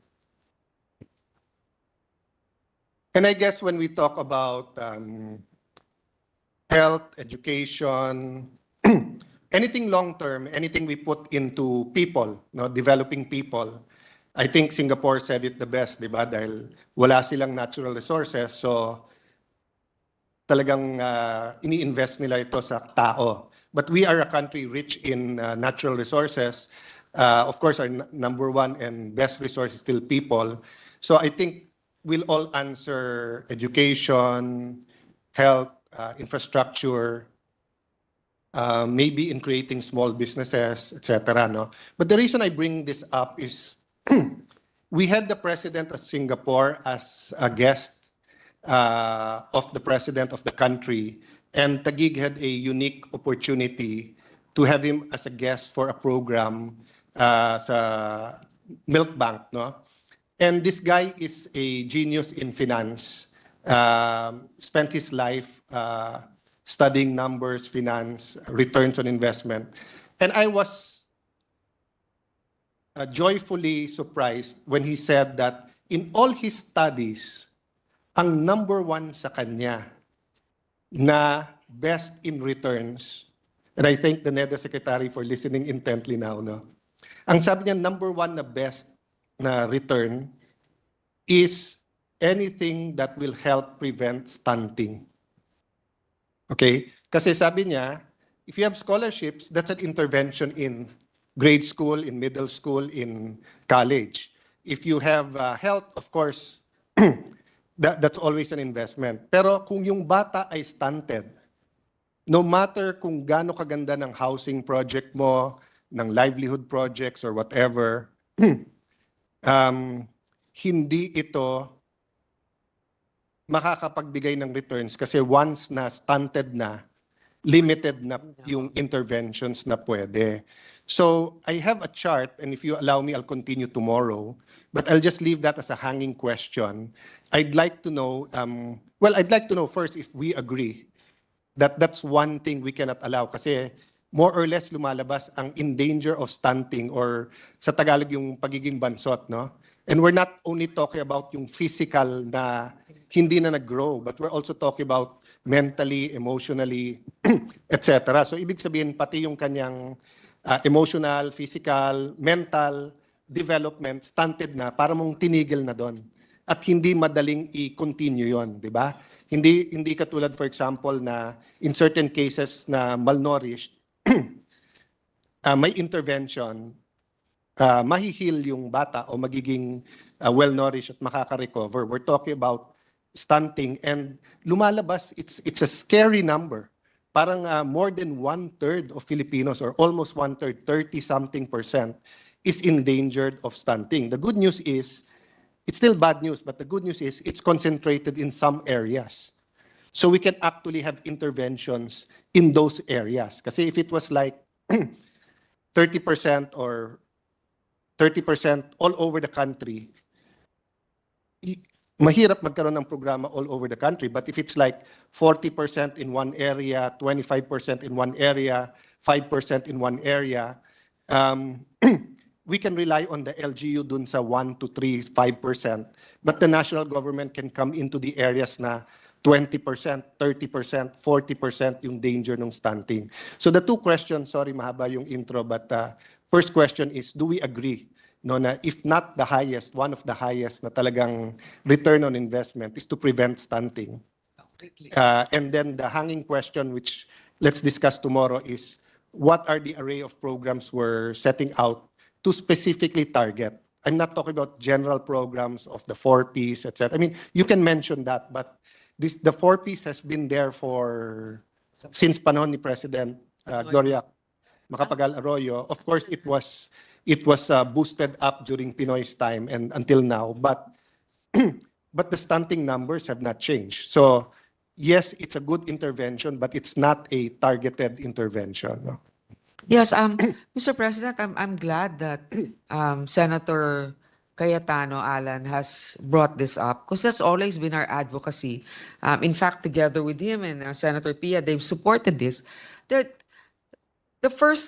initially what we passed here is the National School-Based Feeding Program. Now, we realize that's not enough because a lot of these kids that get to elementary school are already stunted by the time they reach first grade. So we expanded it, the funding to include daycare facilities. But then we also realized that actually more than these preschoolers, from the womb of the mother, is when nutrition should begin, proper nutrition. So steadily, we passed the first 1,000 days of a child's life, which begins in the womb of the mother until the child progresses to 2 years old. And we increased the first 1,000 days program steadily over the years. This year, we added 206 million additional. So now it's about 1.8 billion. So actually, Mr. President, Senator Cayetano is right to point this out. In fact, what I feel is probably leaning towards this is that it's good to have free college education. It's good to have free feeding programs in public elementary schools. But I think we should also focus more now on babies toddlers and pregnant mothers if we are to arrest the long-term effects of stunting. I'm very happy with your answer in terms of agreeing. So you do agree that it's, if not the top, one of the top priorities, and it's the best return on investment peso per peso or pound per pound is to prevent stunting, di ba? Kasi anuhin natin ang 6 trillion peso budget kung 1/3 or even 1/4 or 1/5 of your population is stunted or bansot, di ba? Napakaliit talaga ng, kung titignan natin sa kabuuan ng budget, kahit na sabihin natin na tinaasan ng pondo nito, napakaliit pa rin ng porsyento if we're really serious about addressing stunting. Kasi yan nga, magkano ba yung feeding program? I think it's maybe total 14 billion ba? 17 Okay, 17.1 para sa feeding program. Tapos as I mentioned nga yung 1.8 dun sa first 1,000 days. Pero ang binabayad natin sa, let's say, tertiary education is tertiary education, free state universities and colleges,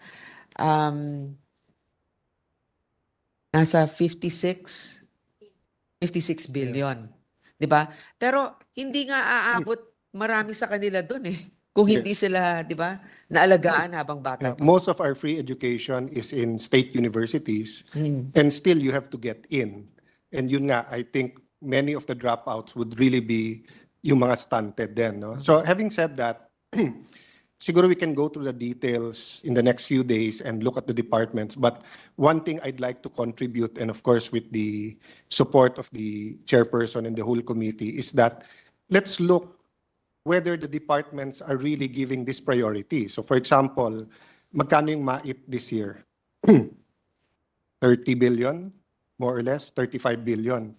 I wonder if we look at the map kung saan pinakamaraming stunted, and we look at the distribution ng MAIP, ito kaya ay, di ba? So it's 58 billion ang MAIP. billion, di ba? So let me agree with you first that it's at prenatal, so 0 nung bata until 5 years old, di ba? So, I mean, if we go through the programs of all the departments, makakatulog tayo. It might sound boring, pero ang gaganda ng mga programa. But that's not our question. Our question is, kasi di ba, it's a reality that you might be hitting the target, pero mali target mo. So it actually happened in one of the Olympics ata, di ba, yung, was it the arrow or shooting, tinamaan niya yung bullseye, pero tinamaan pala niya yung bullseye nung katabi niya. So hindi counted sa kanya, di ba? So meaning if the health secretary would have been here, he would be saying na lahat ng 7 years old ganito, lahat ng may renal failure may ganito, lahat ng walang gamot ng ganito. Yes sir, pero 30% pa rin ang in danger ng stunted. So maganda yung sinasabi mo, pero mali yung target mo. And it's a reality that we'll spend less kung 0 ang stunted sa atin, di ba? Kasi they'll be more productive as they grow older. So I'll show a little bit of charts later on, and maybe dun sa mga department na they're hitting the right target, we can give them a gold star. Pero dun sa hindi, we can ask the help of the economic team na medyo baguhin. But maybe for the 2027 budget, we can have that as an additional criteria ng DBM on those specific projects like the 4Ps, the MAIP, AIX, the HPEP, for example, di ba? I would assume that many of the places na may danger of stunting, dito ang walang health center.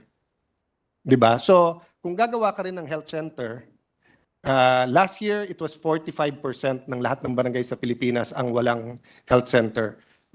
Waiting for Monday to find out because the secretary promised na aayusin nila, fast track nila. But sobra akong nalulungkot because I was talking to a mayor yesterday. Sabi niya, something like 38,000 per square yung health center when it was the DOH who was going to do it. But DPWH did it close to 50,000 per square daw. So I don't know if they changed the specs, mas maganda, but now it's much smaller.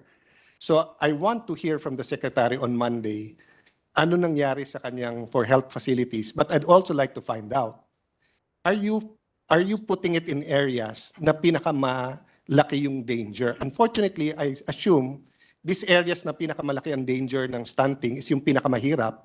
So even if you build a health center, kung walang nurses, walang doktor or health workers, di ba? It might not also help. So let me go on with that topic tomorrow and maybe ask if we can put together, not necessarily for tomorrow, but before the BICAM, ano yung programang generally or specifically targeting stunting so that we can take a look at it together as a chamber and and try to find, some targeted solutions to it. No? So, ma'am, last year, with, of course, our colleague, Senator Sani, I was already complaining when they recruited Senator Ralph, and he's not running for the Senate because the executive is raiding the Senate for their executives. And then ngayon, si Senator Angara naman.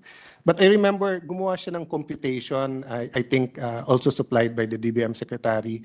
If you add all of the ayudas, including, I think including the PhilHealth, 4Ps, etc., how much would that be for this year compared to last year?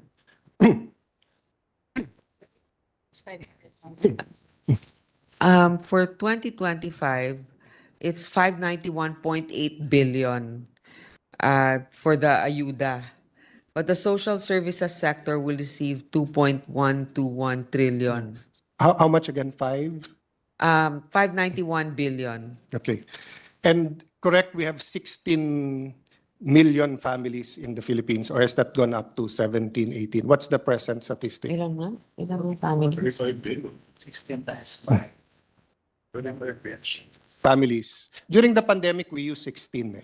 I think there are 16 about or 18. 25 million 16, 18. families. Yeah. Oo. Di ba parang 5 per family? Let me... So more or less 20 million families. 728. Million families. Okay. But even at 28 million families, so two questions about ayuda. Unahin ko muna yung specific.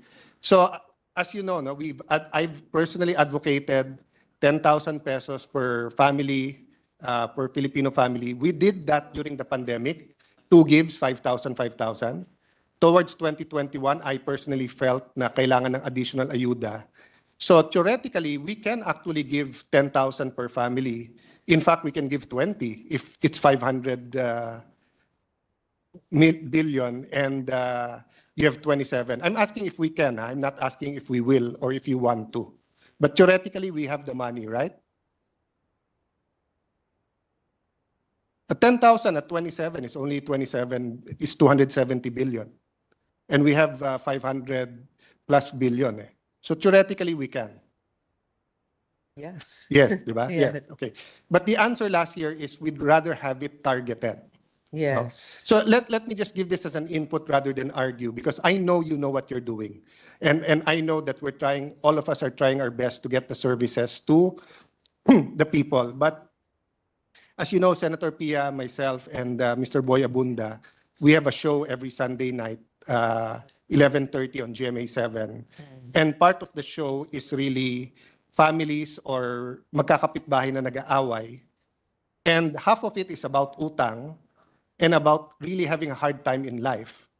And it's amazing to me na, for example, there was this lola living with her husband in the late 70s, 80s in Rizal. So halos Metro Manila to, nasa Rizal sila. Na as in, kung hindi nila babantayan yung sarili nila, kakagatin sila ng daga sa maliit nilang barong-barong. And she's never sure if she can even have 1 meal a day. But when I asked them if they heard about AIX or support, wala. So apparently for me, one extreme is giving the 10,000 to each family across the board, which DOH, DSWD, DOLE would rather make it targeted. Pero ang problema sa targeted, it seems that if you do not have the right padrino, and I'm not talking about only politicos, but meaning you don't have the right access to media or hindi mo katabi yung regional office, hindi rin napupunta sa poorest of the poor. And I'm sure if we do a deep dive sa COA, yung mga entrepreneurial, meaning yung parating na sa munisipyo, parating present, they're the same people siguro who got, baka naka 4-piece na sila, naka-AX pa, naka-MAIP pa and everything. I'm not saying they don't need it. Many of these people who get double or triple still need it. I'm just saying there's still a gap, there's still a last mile between people who are poorest of the poor and really need it. No? And I can give you some of the footage, the economic team of our of our show. At magugulat ka talaga na you know yung magpapatayan, nagkakagalit na matagal na magkakasama, pamilya nagkakagalit for 5,000 pesos, for 3,000 pesos, 2,000 pesos. And never silang nakatikim na meron silang AX or tupad or whatever, no? So let me just put that on the table. And again, so I'll assume the same answer than this year, correct? Na yes, we can give 10,000 or in my computation 15,000, but the economic team feels better that it's still targeted under certain departments and then under certain guidelines, no? Yes. Yes, I understand. Tama yung sinabi ng ating colleague ni Senator Alan. May mga iba talaga na nangangailangan, hindi nakakatanggap. Kaya parang ang sinasabi niyo across the board makaka 10,000. Ang problema lang kasi talaga nun, I think we should endeavor more to really reach out to those who are in need. Kasi like for example, 10,000, di lahat din tayo nakakatanggap, di ba? Pero ilan sa atin ang magbabalik ng 10,000 na yon dun sa mga talagang nangangailangan? Yes. So I know that others will say, well, we all deserve it because we're all taxpayers, right? Yeah, but you know, there's also that there's that philosophical argument regarding that. But I think it is incumbent upon the DSWD and the ano ba, Philippine Statistics Authority and all the other agencies to really reach out to those. I can't believe that this day and age yung kinikwento ninyo na meron pang natatakot makagat ng daga. Yeah.